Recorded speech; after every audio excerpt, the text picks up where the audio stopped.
ஒன்று பட்டினியாகவே கடந்து செத்து போயிடுவோம், இருந்தால் மியூசிக் டேட் ஆகிடுவோம், இருந்துட்டேன் மியூசிக் டேட் ஆகிடும். இப்போ ரகுமான் சார் என்ன சிஸ்டம் வச்சுருக்காரோ இல்லை இப்போ அனிருத் என்ன வச்சுருக்காங்களோ எல்லாமே அதே தான் நான் வச்சுருக்கேன். சிஸ்டம்லலாம் ஒன்றுமே கிடையாது, மார்க்கெட் உண்டு பண்ணுறோம்ல அதை தான் இருக்குது. இப்போ எனக்கு ஒரு பேக்ரவுண்ட் வந்து ஒரு ஆர்டிஸ்ட், எனக்கு தெரிஞ்ச முகம். இப்போ விஜய் என்ன என் கூட இருக்காருன்னு வச்சுங்க, இப்போ நான் தான் நம்பர் 1 இருப்பேன். இப்போ இருக்கிற நிறைய கம்போசர்ஸ் வந்து இன்ஸ்பயர் பண்ணுறாங்க ஃபாரின் சாங்ஸ்லாம். நீங்கள் ஏன் அந்த மாதிரி ட்ரை பண்ண மாட்டீங்க? இன்ஸ்பயர் பண்ணல சார், காப்பி பண்ணுறாங்க. அது தெளிவாக சொல்லுங்க. நீங்களும் இப்போ இருக்கிற ட்ரெண்டுக்கு ஏற்ற மாதிரி வரலாம்ல, ஏன் வர? அதான் நீங்கள் அடித்து வியாபாரம் பண்ணி சம்பாதிக்க வேண்டியதானே சார். இப்போ சிட்டுக்கு வருது. சிட்டு யாருது? அது அனிருத்துது. அவருதா? டிஆர் அடிச்சிருந்தாரு. அது ஏன் டிஆர்னு சொல்றீங்க? ஏமாத்துறீங்களா? இப்போ மனசுல ஆயோன்னு மக்களை ஏமாத்துறீங்களா? மனசுல ஆயோன்னு வருது. ஏங்க நீங்க மலையாளத்தோட சாங் அடிச்சா எங்களுக்கு தெரியாதா? சும்மா குப்பை மாதிரி வியாபாரம் மாதிரி பண்ணி எல்லாரும் கெடுத்து பாவம். ஹாஸ்பிட்டலுக்கெல்லாம் போனால் அந்த சாங் ஆஃப் பண்ணுங்க, ஐயோ நான் கத்தி போட குச்சிங்கிறாங்க. இது வந்து நான்லாம் அப்பனுக்கு அப்பா இந்த மாதிரி 1000 பண்ணலாம், ஒன்றும் பெரிய விஷயமே கிடையாது. கடவுள் உங்களுக்கு ஒரு டேலண்ட் கொடுத்துருக்குல்ல, அதை நீங்கள் வெளிப்படுத்துங்க. நீங்கள் ஏன் இன்னொருத்தர போய் காப்பி அடிச்சே தான் நான் ஜெயிச்சணும்னு நினைக்கிறீங்க? ஒன்றும் இது ஒன்றும் கிடையாது. வாய்க்கு வந்தபடி இன்னைக்கு பாடணும்னா அதை தான் ட்ரெண்டுன்னு சொல்கிறோம். ஆல்பம் பண்ணி ஹிட் கொடுக்கலாம். ஹிட் கொடுத்ததுக்கு அப்புறம் படமே ரிலீஸ் ஆகல, நிறைய படங்கள் சரி பண்ணட்டும். சினிமா படம், பெரிய படம், நீங்க யார் படம் வேணாலும் பண்ணுங்க சார். ஓகே, நீங்க ஆல்பம் ஹிட் கொடுத்து போய் பண்ணுங்க. நீங்க சினிமாவுக்கு ஹிட் ஆகுறீங்களான்னு பாருங்க. ஹிட் ஆனதாங்க ஒரு படம் ஹிட்னு சொல்ல முடியும். நீங்களா இப்போ ரிலீஸ் ஆகிற படத்துக்கெல்லாம் ஒரு 3 நாள்ல இது வச்சிருவாங்க சக்சஸ் மீட். என்னன்னு எனக்கு தெரியல அந்த கடன். இது எதுக்கு சக்சஸ் ஆகி என்ன சம்பாதிச்சிட்டீங்க? ஒரு படம் எடுத்தா அந்த ப்ரொடியூசருக்கு காசு வரும். அவங்களாம் சக்சஸ் மீட் வச்சுக்கிறாங்க, படம் வந்து பயங்கரமா வசூலாகிட்டு அப்படிங்கிறாங்க. இந்த மாதிரி சொல்றவங்கலாம் என்ன பண்ணணும், இந்த நம்ம ஈடி ரைடு இருக்குல்ல அவங்கள விடணும். உங்களுக்கு காசு கொடுத்து உங்களை பாப்புலர் பண்ணணுங்கிறது தேவையே இல்லை. இதை பண்ணிட்டு தான் இருக்காங்க. இப்போ வியூஸே நிறைய பாட்டுக்கு வந்து கோடிக்கணக்கில் வருதுன்னா பணம் கட்டி தான் பண்றாங்க. எனக்கு தெரியும். இப்போ இளையராஜாவே வந்து ஃபீல்ட் அவுட் இல்லைங்க, அவர் வழி நடிகன்னு ஒரு பாட்டு போட்டாரு, அவர் தாங்கன்ட்டாங்க. அப்படியே அந்த நாக்கெல்லாம் மாத்திட்டு இப்படி சொல்றீங்க. சொல்லுங்க, நான் பயப்படுறாரு நம்ம டைரக்டர். ஓகே சொல்லுங்க, அதனால என்ன இருக்கு? நான் யாருக்கும் பயப்படலாம், உங்களுக்கு பயப்பட போறது இல்லை. கம்போசரா இருக்கிறது வந்து எல்லாமே கம்போஸ் பண்ணணும். ஒரு வெஸ்டர்னை கம்போஸ் பண்ணணும், ஒரு ஃபோக்கை கம்போஸ் பண்ணணும், ஒரு பாப்பை, ஒரு ராப்பை கம்போஸ் பண்ணணும். எல்லா மியூசிக்கும் தெரிஞ்சவங்க தான் ஒரு முழு மியூசிக் டேட்டாக இருக்க முடியும். இளையராஜா மாதிரி ஒரு கேரக்டருமே பிறக்கவும் முடியாது, இந்த மாதிரி மியூசிக்கில் ஒரு பெரிய உச்சி தொலையும் முடியாது. அது இளையராஜா தான். ஒரு பீத்தோவன், ஒரு மொசாட்டு, ஒரு ஜூ பைடன், அந்த மாதிரி இளையராஜா மேஸ்ட்ரோ இசைஞானி. ஆனால் ஹிட்டு கொடுக்காம விட்டே மாட்டேன். இப்போ திருப்பின்னு சொன்னால் வெறியோடு இருக்கான். அந்த ஃபர்ஸ்ட் அந்த வெறி இருக்குல்ல, அந்த வெறியோட டபுள் மடங்காக இருக்கான். இப்போ நீங்கள் எந்த மியூசிக் டேட்டை என்னோட கம்போஸ் பண்ண நான் கம்போஸ் பண்ண தயாராக இருக்கேன். ஸ்கிரிப்ட் நல்லா இல்லைன்னு தெரிஞ்சுமே நீங்க போய் பண்ணிருக்கீங்களா? அப்படி கிடையாதுங்க, சொல்லக்குள்ள சூப்பரா சொல்லுவாங்க. எடுத்துட்டு வரக்குள்ள அதுல காவாசி கூட இருக்காது. பார்த்துட்டு நமக்கு ரத்த கண்ணீர் தான் வரும். அந்த மாதிரி ப்ரொடியூசரை நம்ம சொல்ல முடியாது, நம்ம ஓப்பனா பேச முடியாது சினிமாவிலலாம். ஏன்னா அது பணம் புழங்குற இடம், பணம் போட்டு பண்றாங்க. எனக்கு எல்லாமே பரணி தான். ரொம்ப பயங்கரமான க்ளோஸு நான் தான். ஒரு கால் நான் நிறையா பேர்கிட்ட பழகுது இல்லையோ அப்படின்னு நினைக்கிறாங்க. நான் எல்லாத்தையுமே நல்லா பழகுவேன். அந்த மாதிரி பெருசாக நண்பர்கள் ஆரம்பத்துலேருந்து என் பக்கத்தில் யாரும் இல்லை. இனிமே ஒரு நல்ல மியூசிக் இருந்து நிற்கிறது வருவான் காலத்தில். பொட்டெடுத்து வச்சு விடவா முன்னால, நான் பூ எடுத்து வச்சு விடவா பின்னால, சீப்படுத்து சீவி விடவா தன்னால, நான் வளையல் வாங்கி மாட்டி விடவா கையால, சற்று முன் கிடைத்த தகவல் படி தொலைந்து போனது என் இதயமடி, உயிரே என் உயிரே என் உயிரே உயிரே. சார்லி சாப்ளின், சக்தி சிதம்பரம் அவருடைய இயக்கத்துல பிரபுதேவா 2 பேருடைய காம்பினேஷன்ல கலகலன்னு ஒரு படம். அந்த படம் எப்படி அமைஞ்சுது அந்த டைம்? அந்த படம் வந்து ரோஜா கம்பெனி நிறைய முறை நான் போய் வாய்ப்பு கேட்டிருக்கேன். ரோஜா கம்பெனி காஜாமின் சார்ட்ட. அப்போ எனக்கு அது கிடைக்கல, எதுவுமே அமையலை, அந்த நேரம் அமையலை. திடீர்னு வந்து ஒரு நாள் கூப்பிட்டாங்க, சக்தி சிதம்பரம் சார் இந்த மாதிரி கூப்பிட்டோன்னா வந்து ஆக்சுவலாக அதுக்கு வந்து மியூசிக் டேட்டை வந்து ஃபஸ்ட்டு வந்து பரத்வாஜானன் தான் போட்டிருந்தாங்கன்னு கேள்விப்பட்டேன். பரத்வாஜானன் தான் கமிட் பண்ணது. ஏதோ ஒரு சூழ்நிலை அவருக்கு அந்த டைம் ஒத்துழையோ ஏதோ ஒன்று அர்ஜென்ட்டாக சாங் வேணும்னு அவங்க கேட்குறாங்க. அவர் ஏதோ ஒரு படத்தில் பிஸியாக இருந்தார் போலக்கு, அதனால வந்து பரத்வாஜன் பண்ணலன்னு நினைக்கிறேன். அப்புறம் என்ன கூப்பிட்டு அதுக்கு கமிட் பண்ணாங்க. கமிட் பண்ணி கம்போசிங் ஆரம்பிச்சிட்டேன். கம்போசிங் ஆரம்பிச்சு சாங்காக அப்போ அந்த சாங்க்கு வந்து எப்படின்னா பிரபுதேவா வந்து ஊட்டியில் இருக்காரு. இங்கே கம்யூனிட் ஆகி அக்ரிமெண்ட்லாம் முடிஞ்சிட்டு கம்போசிங் ஊட்டிக்கு போகிறேன். அது ஊட்டிக்கு போகல, அது ஒரு பெரிய எங்கள் ஆள். நான் வந்து ஊட்டிக்கு நான் என் வண்டியில் போயிட்டேன். இன்னொரு அம்பாசடர் வண்டி வச்சுருந்தேன். அதில் என் வாசிக்கிறவங்கலாம் அனுப்பியிருந்தேன். அவன் ஓட்டுருந்த டிரைவர் வந்து தூங்கிட்டான். ஐயோ, கொஞ்சம் விட்டுருந்தா அவங்க எல்லாம் எங்க மலையில ஏறும்போது அப்புறம் அந்த பக்கத்தில் உட்காந்தவர் எழுப்பி அவனு எழுப்பி இந்த மாதிரி வந்தாங்கண்ணா அரண்டு வீட்டை சொன்னோம். அந்த மாதிரி ஒரு அனுபவம் அந்த ஊட்டி கம்போசிங் பண்ணக்குள்ள. இதில் தான் நம்ம இது போட்டோம். அது என்ன நல்ல இடம், அது ப்ளூ ஹில்ஸில் தான் ரூம் போட்டு கொடுத்துருந்தாங்க. ஃபுல்லாக எப்போ பார்த்தாலும் ஹீட்ரு தான் வச்சுக்கணும். அங்கே நமக்கு அது ஒரு புது அனுபவம். போய் கம்போஸ் பண்ணிட்டு தான் அங்கே போய் பிரபுதேவா பார்க்க போனேன். பிரபுதேவா வந்து ஒரு ஷூட்டிங் நடந்துருந்தது. பிரபுதேவா பார்க்க போனால் அவர் வந்து பார்த்துட்டு போனால் அந்த சாங்கே தான் சொல்கிறாரு, என்ன எப்படி அடிச்சிங்க, அதை சூப்பர் அடி, பேக்கிங் எப்படி அடிச்சிங்க, அதே தான் ஒரு 2-3 தடவை சொன்னார் என்கிட்ட. அந்த மாதிரி இதில் ஏதாவது மிரட்டி விடுங்க ஜி அப்படின்னாரு பிரபுதேவா சார். அப்புறம் கம்போசிங் வந்து உட்காந்தாரு. ஷூட்டிங் முடிச்சுட்டு ஈவினிங் வந்து கம்போசிங் உட்காந்தாரு. 2-3 நாள் அங்கே 3-4 நாளில் கம்போஸ் பண்ணிப்பாங்க. அங்கே பண்ணதான் அவள் கண்ணை பார்த்தா ஐயோ அம்மா அந்த பாட்டு, முதலாம் சந்திப்பு. அப்புறம் வந்து சும்மா இங்கே வந்து கம்போஸ் பண்ணேன். சென்னை வந்துட்டேன். கண்ணா சம்சா சல்பசா அது கூட இங்கே வந்து கம்போஸ் பண்ணேன்.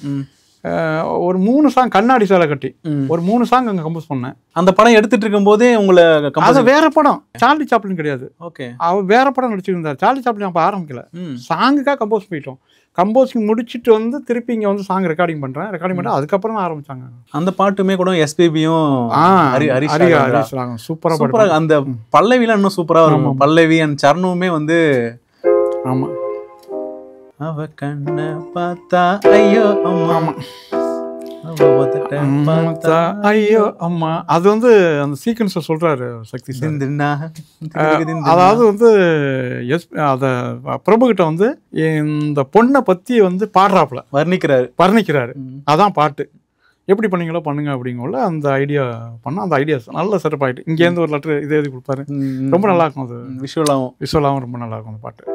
அவ கண்ணை பார்த்தா ஐயோ அம்மா, அவ கண்ணை பார்த்தா ஐயோ அம்மா, திந்தின்னா திகு திகு திந்தின்னா திந்தின்னா திகு திகு திந்தின்னா, அவ உதட்ட பார்த்தா ஐயோ அம்மா, அவ சொல்லிக்கும் சிரிப்பு ஐயோ அம்மா. அந்த மாதிரி அந்த சாங் திந்தின்னா திகு திகு திந்தின்னா. நிறைய வரிகள் நல்லா இருக்கும். கண்ணாடி பார்க்காம ரொம்ப பொண்ணுங்க அழகின்னு நினைப்பாங்கவும் ஆளு எப்படி ஜிந்தா ஒவ்வொன்றா கேள்வி கேட்பாரு அவரு. அந்த மாதிரி அந்த லிரிக்ஸ் சூப்பராக கழுத்தோராவே அதில் ஒரு பூவாசம் பிறக்கும். எல்லா லிரிக்ஸும் ஞாபகம் இல்லை, நிறைய படங்கள் பண்ண முடியல. ரொம்ப நல்லா இருக்கும். ஆனால் லிரிக்ஸ் ரொம்ப பக்கா எழுதி கொடுத்தாரு பாவிஜய். ரொம்ப நல்லா இருக்கும் அந்த பாட்டு. அந்த நெஞ்சுக்குள்ள வந்து கப்பல் நிறுத்தி விட்ட, கையளவு இதயத்துல கப்பல் நிறுத்தி விட்ட அப்படிலாம் லைன் ரொம்ப நல்லா எழுதி கொடுத்தாரு. எஸ்பிபி என்ன சொன்னார், நீங்க முன்னாடி அந்த படத்துல பாடினது அதுக்கப்புறம் இதுல எல்லாம் எஸ்பி அதுக்கப்புறம் ஒரு 4-5 பாட்டு என் மியூசிக்ல பாட்டாரு. தெலுங்குல ஒரு படம் பண்ணா அதுல ஒரு 2 சாங் பண்ணாரு. அப்புறம் ஒரு ஆல்பம் ஒன்று பண்ணா அதுல ஒரு 2 சாங் பண்ணாரு. ஒரு 10 பாட்டு பாடி இருப்பாரு என் மியூசிக்ல எஸ்பி. ஒன்றும் இல்லை, எஸ்பியை பொறுத்தவரை அதான் சொல்லணும், பழைய சிங்கர்லாம் நமக்கு இதே கிடையாது. அதுக்கப்புறம் வந்து நான் என்ன கம்போஸ் பண்ணியிருக்கேனோ அதை கேட்டு அப்படியே பாடுவார். அப்புறம் மனதில் 2 சாங் பண்ணார், ஒரு சாங் பண்ணார். வந்து கேட்டு ரெக்கார்ட் பண்ணிட்டாரு. ரெக்கார்ட் பண்ணிட்டு அவர் கேட்குறாரு, நீ இப்படி பாடிருக்க பரணி, இதை நான் இப்படி பாட்டுமா அப்படிங்கிற மாதிரி கேட்டார். எஸ்பி அதுக்கப்புறம் பக்கா டியூன் ஆகிட்டார். ஒரு கம்போசர் அவங்க ஒன்று எதிர்பார்ப்பாங்க, அதை நம்ம பாடணும் அப்படிங்கிறது.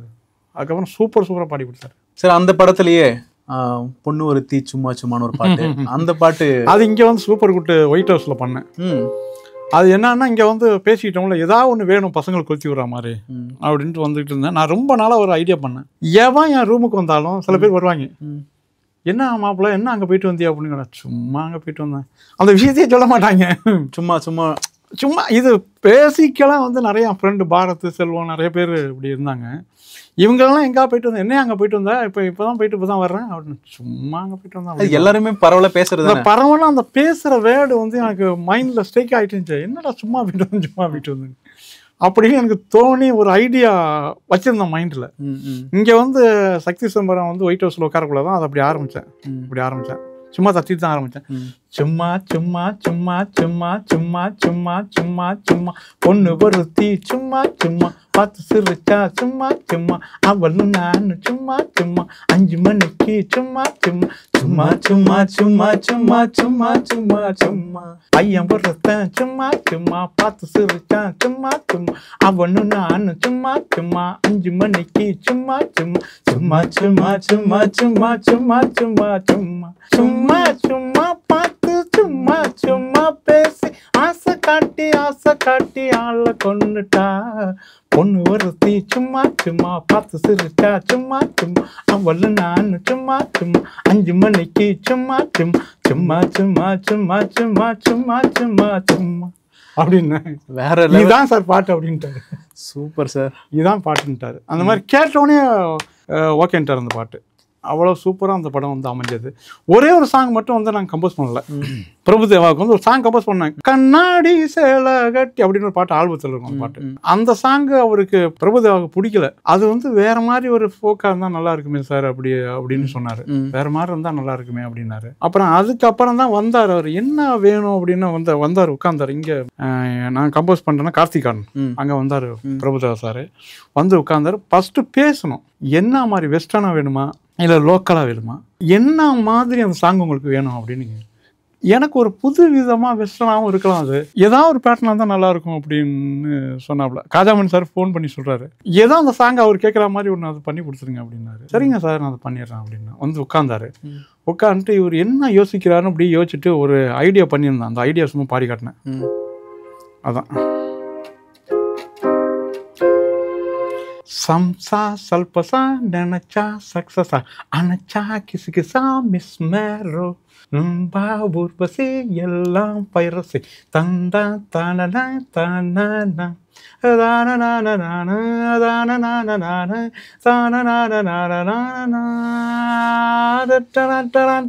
இதே தான் சார் ஓகே சார் அப்படின்ட்டு. ஓ இதுதான் ஏதோ ஒரு புதுசு அவர் எதிர்பார்த்துக்கு அந்த புதுசை பாடணுன்னா இதான் போயிட்டாரு. போகணுன்னு அவர் காஜாமன் சார் போகணும், என்ன வித்தங்க பண்ணீங்க வந்து 5ன்னு சொல்லி டியூன் ஓகே பண்ணிட்டு போயிட்டாப்ல, என்ன பண்ணீங்க அப்படின்னு கேட்டார் காஜாமன் சார். அது மாதிரி சில பேர் என்ன வேணுங்கிறத தெளிவாக சொல்லிட்டாங்கன்னு வச்சுக்கோங்களேன், நம்ம அதை பக்கா கம்போஸ் பண்ணுவோம். சார் அந்த படத்திலேயே முதலாம் சந்திப்பில்னு பாட்டு இருக்கும், அது ஒரு நல்ல ஒரு மெலோடி தானே சார் அது? ஆமாம். அது யார் சூஸ் பண்ணு சார்?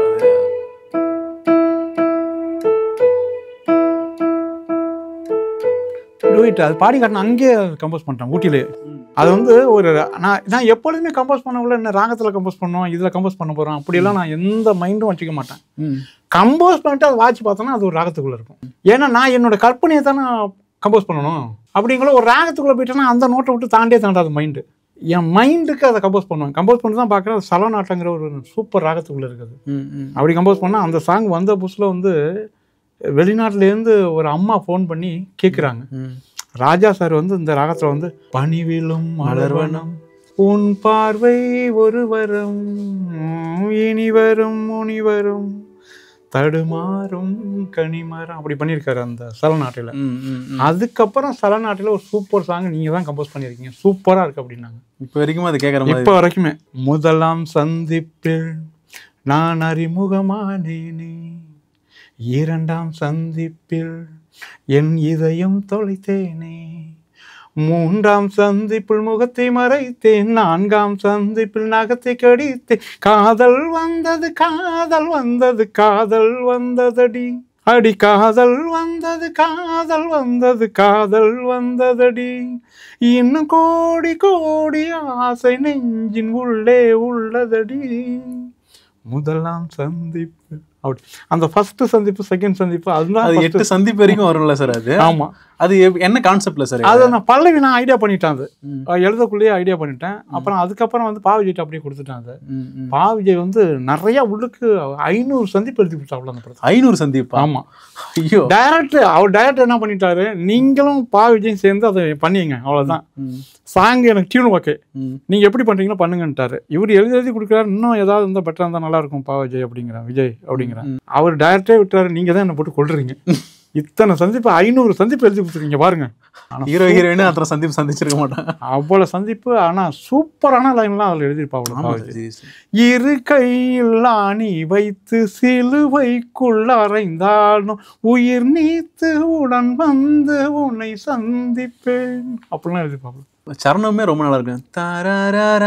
அந்த போதி மரமாக நீ மாறி போனாலும் புத்தம் மதமாகி நான் உன்னை சந்திப்பேன் அப்படின்னு லைன்லாம் அந்த சூப்பராக எழுதி கொடுத்தாப்புல. எனக்கு பண்ண எல்லா கவிஞர்களும் சரி, உங்களுக்கு டியூன் இருக்குள்ள அப்புறம் கிடைச்சிடும் சார். அது கண்டிப்பாக ஒரு டியூன் கிராஃபே இப்படி இருக்கோட உங்களுக்கு ஈஸியாக எழுத வந்துடும். அந்த டியூனுக்குள்ளேயே அது எடுத்துட்டு போயிடும். அப்படிதான். இப்போ வைரமுத்து இப்போ இடையில வந்து என்ன ஒரு இன்டர்வியூ சொல்றாரு, நான் எவ்வளோ பேருக்கு சாங் எழுதுக்கேன், இளையராஜாவுக்கு எழுதுன மாதிரி அவர் டியூனே அதை கண்டுபிடிச்சி கொண்டு கொடுத்துருவோம் புரியுது அப்படின்னு சொல்றாரு. எப்படி சொல்றாரு, அந்த உணர்வா கிடைச்சிடும் அப்படிங்கிறாரு. அதனாலதான் அந்த 1000 தாமரை முட்டுகள் அந்த பாட்டு பயங்கரமா பிடிக்குமா அவரு சொல்லுவாரு வைரமுத்து சார். அவர் எழுதுனதுதான். அந்த சாங்ல எனக்கு கிடைச்ச ஒரு இப்பயும் அந்த சாங் எங்காவது பாடிச்சுன்னு நின்று கேட்டு போவேன் அப்படிங்கிறாரு வைரமுத்து சார். சில டியூன்ஸ் இருக்குங்க, அதெல்லாம் ஒண்ணுமே பண்ண முடியாது, இயற்கை அது. அப்படி கிடைக்கணும், கிடைச்சுன்னா சூப்பரா இருக்கும். சார்லி சாப்ளின்லயே அந்த மாமு சாங்ல ஸ்டார்டிங்ல ஒரு மியூசிக் மாதிரி ஒன்று வரும். அது அந்த டைம் நல்ல ஃபேமஸ். ஆமா ஆமா. அது எப்படி சார் அது அந்த கான்செப்ட் வந்துச்சு? அது வந்து சார்லி சாப்ளினுக்கு ஏதாவது ஒரு புதுசு பண்ணுவோம் அப்படின்ட்டு ஐடியா பண்ணியிருந்தேன். ஐடியா பண்ணக்குள்ள வந்து அது எப்படின்னா அந்த வாய்ஸ் பாடி இந்த -12 இந்த மாதிரி ரிவர்ஸ் செஞ்சு அப்படி பண்ணுவோம். ரிவர்ஸ் செஞ்சுன்னா சம்மந்தம் இல்லாம ஒன்று ஆரம்பிக்கும், யாசிகா அப்படி வரும்.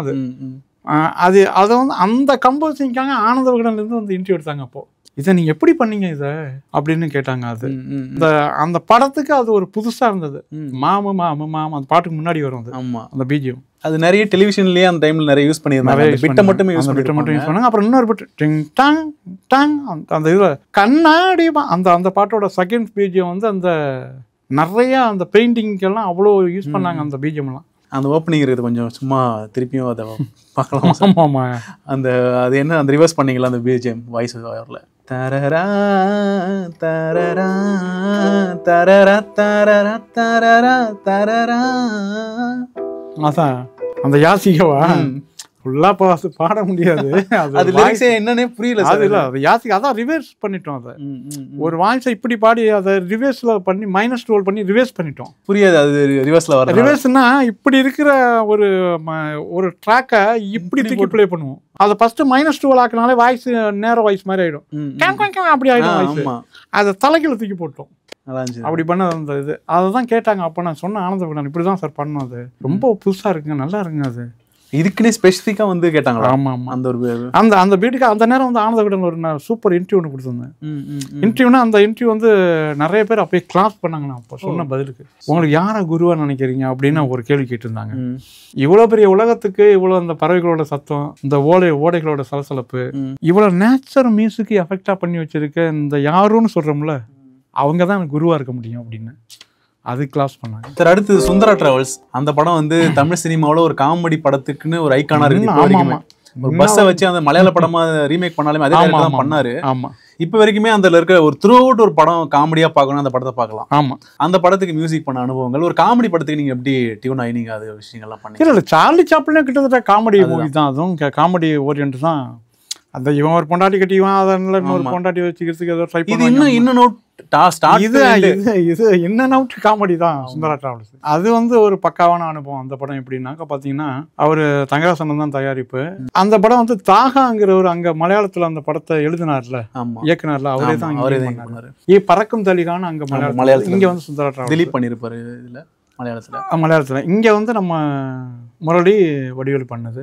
இவங்க காம்போ வந்து பயங்கர ஒர்க் அவுட் ஆயிடுச்சு. ஆமா, இவங்க காம்போ வந்து ஏன்னா வெறுமனேன்னு படம் பார்க்கக்குள்ளேயே எனக்கு பயங்கரமா பிடிச்சி போச்சு அந்த படம். வெறுமனேன்னு பண்ணிட்டு வந்து டபுள் பாசிட்டிவ் பார்த்தோம் பாருங்க. அப்புறம் டபுள் பாசிட்டிவ் தானே பார்க்கக்குள்ளே 3 ஹவர் போட்டு காத்துனாங்க. அதுக்கப்புறம் எது வேணாம் நீங்க சொல்லுங்க அப்படின்னு சொன்னாங்க தங்கராசனை. அப்புறம் எனக்கு தேவையில்லை, இதெல்லாம் வேண்டாம்னா, இதெல்லாம் கொஞ்சம் இது ரொம்ப லென்த்தியா இருக்கு அப்படின்னு சொன்னா அதெல்லாம் கட் பண்ணாங்க. கட் பண்ணிட்டு பக்காவா ஒரு வருஷன் கொடுத்தாங்க. அப்படியே ரீரெக்கார்டிங் பண்ணேன். ரீரெக்கார்டிங் அந்த படம் எப்படின்னாக்கா எனக்கு சுந்தரா டிராவல்ஸ் பொறுத்தவரை இன்ன வரைக்குமே மறக்க முடியாத ஒண்ணுன்னா, அது வந்து எவ்வளவு சிம்பிளா பண்ண முடியுமோ அதை ட்ரை பண்ணேன். அதுக்கு பயங்கர மியூசிக்கெல்லாம் மிரட்டணுங்கிற மாதிரிலாம் அதுக்கு நான் பண்ணல. அதுக்கு ஏன்னா காமெடிங்கிறத சிரிக்க வைக்கிறது தானே. ஆமா, அப்புறம் சவுண்ட் போட்டோம்னா அது சிரிச்சிடுவாங்க. இந்த எலி போய் நிற்குதுன்னு வச்சுங்களேன், அங்கே நமக்கு இந்த சவுண்டு தான் தேவைப்படுது. இந்த மாதிரி ஒரு மியூசிக் தான் தேவைப்படுது. அங்கே போய் நம்ம ஒரு பயங்கரமான ஒரு சிம்பனி ஆர்கெஸ்ட்ராலாம் வாசிக்க முடியாது. காமெடி படம் பண்ணுறது மிகப்பெரிய டேலண்ட் வேணும். காமெடி மற்ற படம் கூட நீங்கள் வந்து மியூசிக்கலாக எடுத்து கொண்டு வந்துடலாம். காமெடி படத்துக்கு சின்ன ஒரு லுக் இருக்கும். இப்போ நான் படம் அந்த வசூல் மன்னன் பண்ணியிருக்கேன். இந்த படமே ஒரு காமெடி படம். நம்ம சக்தி சாரு, சிறகடிக்கா சேதலாம் நடிக்கிற அந்த பையன், அந்த ஸ்ரீதேவ் இப்பெல்லாம் நடிச்சிருக்காங்க. இது ஒரு காமெடி படம். இதை வந்து நான் பார்த்து பண்ணுறேன். எங்கே சிரிப்பாங்க, எங்கே ஆடியன்ஸுக்கு பிடிக்கும், அதெல்லாம் பார்த்து பண்ணியிருக்கேன்னு வச்சுங்களேன். அதுக்கப்புறம் ரிலீஸ் ஆனதுக்கப்புறம் சொல்ல முடியும். என்னன்னா ஒரு காமெடி படம் பண்ணுறதுக்கு மிகப்பெரிய விஷயமே அந்த டைமிங் தான். அதை கரெக்டாக அந்த படத்தில் பிடிச்சோம். சுந்தரா டிராவல்ஸில் சங்கராசனும் வந்து என்ன நீ புதுசாக என்ன ட்ரை பண்ணு அப்படின்னு சொல்லுவார். அவரும் சில ஐடியாஸ் சொல்லுவார் அந்த நேரம். இப்படி வச்சுக்கலாமா பாருங்க, இந்த மாதிரி பண்ணி பாருங்க அப்படின்பாரு. அதுல அந்த மாப்பிள்ள அந்த போண்டாமணியை வந்து கெட்டப் ரெடி பண்றோம். அது ஆமா, அந்த ரிதம், அதுக்கு ஒரு காமெடி ட்ராக் ஒன்று யூஸ் பண்ணிருப்பீங்க. ஆமா, அது பயங்கர ஹிட். அது வரைக்குமே ஓடிட்டு இருக்காது. ஆமா, அந்த நம்ம கொரோனா வந்துச்சுல, கொரோனா காலத்துல பசங்க எங்கலாம் ஆனா அந்த மியூசிக் தான் கட் பண்ணி போட்டாங்க. அந்த ஒரு ப்ரோக்ராம் வந்துச்சு, அந்த ப்ரோக்ராமுக்கு அந்த மியூசிக் தான் கண்டினியூ வச்சிருந்தாங்க. நிறைய என்னோட ரீரெக்கார்டிங் போட்டெல்லாம் பயங்கர ஃபேமஸ் ஆயிருக்கு. அது இப்போ இதுல கூட இருக்கு, யூடியூப்ல கூட போட்டிருக்காங்க சுந்தரா டிராவல்ஸ் ட்ராக் மியூசிக். ஆமா ஆமா, அந்த அளவுக்கு ஃபேமஸ் ஆயிட்டது. அது என்னன்னா அந்த அந்த அந்த அந்த காமெடிக்கு அது கரெக்டா ஒர்க் அவுட் ஆயிடுச்சு. அந்த வேட்டி கட்டி அந்த அடிச்சு உடைக்கிறது இது பண்ணி பசலாம் அப்படி ஏற்றுவாங்க. கேட்டோடனே சிரிச்சுவாங்க. பசங்களுக்கு பயங்கரமா பிடிக்கும் சுந்தரா டிராவல்ஸ். எப்படியும் மாசத்துல ஒரு தடவையாவது அது டிவியில் வந்துடுது, ஒரு 2 மாதத்துக்கு ஒரு தடவை டிவியில் வந்துடுது. அவ்வளோ பெரிய hit Sundara Travels. Meme troll பண்றவங்களுக்குலாம் அதெல்லாம் ஒரு பொக்கிஷம் அந்த படம். அந்த அளவுக்கு டெம்ப்ளேட் அதில் இருக்கு. அந்த மாதிரியான விஷயம் நல்லா பண்ணியிருந்தாங்க. அந்த பொண்ணு ராதான்னு ஒரு பொண்ணு, அதுவும் சூப்பராக நடிச்சிருந்தது. முரளி அண்ணன் சொல்லியே தேவையில்ல. முரளி அண்ணன் வந்து அந்த ரீ ரெக்கார்டிங் பண்ணிட்டு இருக்கோள்ள ஏவிஎம் பிரசாத் டீலக்ஸ் 70M பண்ண அந்த ரீ ரெக்கார்டிங் அங்கே வந்துட்டார் பிரபு. முரளி சார் வந்து அங்கே உட்காந்து அவரும் பார்த்து சிரிச்சாரு பண்ணக்குள்ள. அவருடைய காமெடியுமே நல்லா ஒர்க் அவுட் ஆயிடுச்சு. கரெக்டாக வந்து அவங்க 2 பேருக்குமே கரெக்டாக ஒர்க் அவுட் ஆயிடுச்சு சார். படம்னா இன்ன வரைக்கும் அது அந்த அப்படி ஒரு காமெடி படத்தை இப்போ சமீபத்தில் நான் பார்க்கவே இல்லை. ஆமாம், அந்த படம் தான் இருக்கு. எப்போ போட்டாலும் டிவியில் போட்டாலும் பார்க்குற மாதிரியான படம் அது. அதுக்கு ஒரு 3 ட்ராக் மியூசிக்கு. ஒரு அந்த படத்துக்கு டைட்டில் சாங் ஒன்று, கண்ணும் பார்த்துக்கிட்டா டிங் டிங் டிங் டிங், அட பார்த்து பேசிக்கிட்டா டிங் டிங் டிங் டிங். அந்த டிங் டிங்னு ஒரு சாங் ஒன்று பண்ணாது. அதை நிறைய பேர் என்னங்க டிங் டிங்னு சொல்லியிருக்கீங்க, அது ஒரு ஏதோ ஒரு புதுசு வேணும்ல அப்படின்ட்டு அதை சொல்லி அந்த சாங் பண்ணேன். அந்த சாங் சூப்பராக பச்சிடும் பிக்சரேஷன் பண்ணிப்பாங்க. அப்புறம் சந்தனம் பூசிய ஜெயச்சந்திரன் சார் பாடிப்பாரு. அது ரொம்ப நல்லா இருக்கும் அந்த பாட்டு. அவள் கோச்சிக்கிட்டு போக்குள்ள கரெக்டாக. அதுக்கு இன்னொரு சாங் அடலா ஊர் குளத்துக்கு பண்ணேன். அந்த சாங்கு தான் சொன்ன இப்போ சொன்னலதா கஷ்டப்பட்டு பாடினது. அந்த சாங் இப்போ பயங்கர ஹிட் ஆயிருக்கு. கண்டிப்பா அது படத்தில் உள்ள அங்கங்க அந்த சுந்தர டிராவல்ஸ்ல உள்ள விஷுவல்லாம் தூக்கி போட்டு அந்த சாங் இப்போ கோடிக்கணக்கில் போயிட்டு இருக்கு. அடடா ஊர்குளத்தில் தாமரை பூ அடக்கணும். அது எங்க கம்போஸ் பண்ணனா, அவள் போய் அந்த பஸ்ல இருந்து போயிட்டு அந்த குளத்துல போய் அப்படி குளிப்பா. ஆமா, குளிச்சோன்னா அவள் அப்படி ஏந்திருப்பா, சிவப்பு கலர் ஆயிடுவா. ஆமா, அப்போ வடிவேல் சொல்லுவாரு, இந்த குளத்துல குளிச்சா நம்மளும் சேஃபா ஆயிடலாம். அந்த ரியாக்ஷனோட அந்த பாட்டுமே இன்னும் மேட்ச் ஆகும், அழகா செம்மையா இருக்கும். அங்க அந்த பிஜிஎத்தை கட் பண்ணி போட்டோம். அதுக்கப்புறம் அது குளிக்க போறதுக்கு இந்த குளத்துல இவ்வளவு ஒரு அழகு இருக்கு, இவ்வளவு ஒரு இது இருக்குமா, நான் இவ்வளவு கருப்பா இருக்கேன், இதை குளத்தானே சேஃபாயிடுவேன் அப்படிங்கிற மாதிரி. வேணாண்டா, நம்மளுக்கு இதுதான் வந்து இந்த கலர் தான், நீ இப்படி இருந்தா தான் கரெக்ட். இனிமே அவளை என் தங்கச்சின்னா ஒத்துவாங்களா? கண்டிப்பா நான் ஒத்துக்கிறோம். இந்த ஒரு ஜேர்னி சூப்பரான ஜேர்னி. அதுக்கப்புறமா முத்தம்னு ஒரு படம் பண்ணீங்க. எஸ் இது எப்படி அந்த வாய்ப்பு கொடுத்தாரு? இல்லை, எஸ்ஏஎஸை பொறுத்தவரை அதான் நான் சொல்லிட்டேன். அவர் எனக்கு நான் முன்னாடி சொல்லிட்டேன், அவர் எனக்கு கடவுள் மாதிரி. அவர் கூப்பிட்டு இந்த படம் பண்ணுறப்பா நீ பண்ணு அப்படின்னாரு. ஒன்றுமே பேசல அவருக்கு, நான் ஒன்றுமே பேச மாட்டேன்.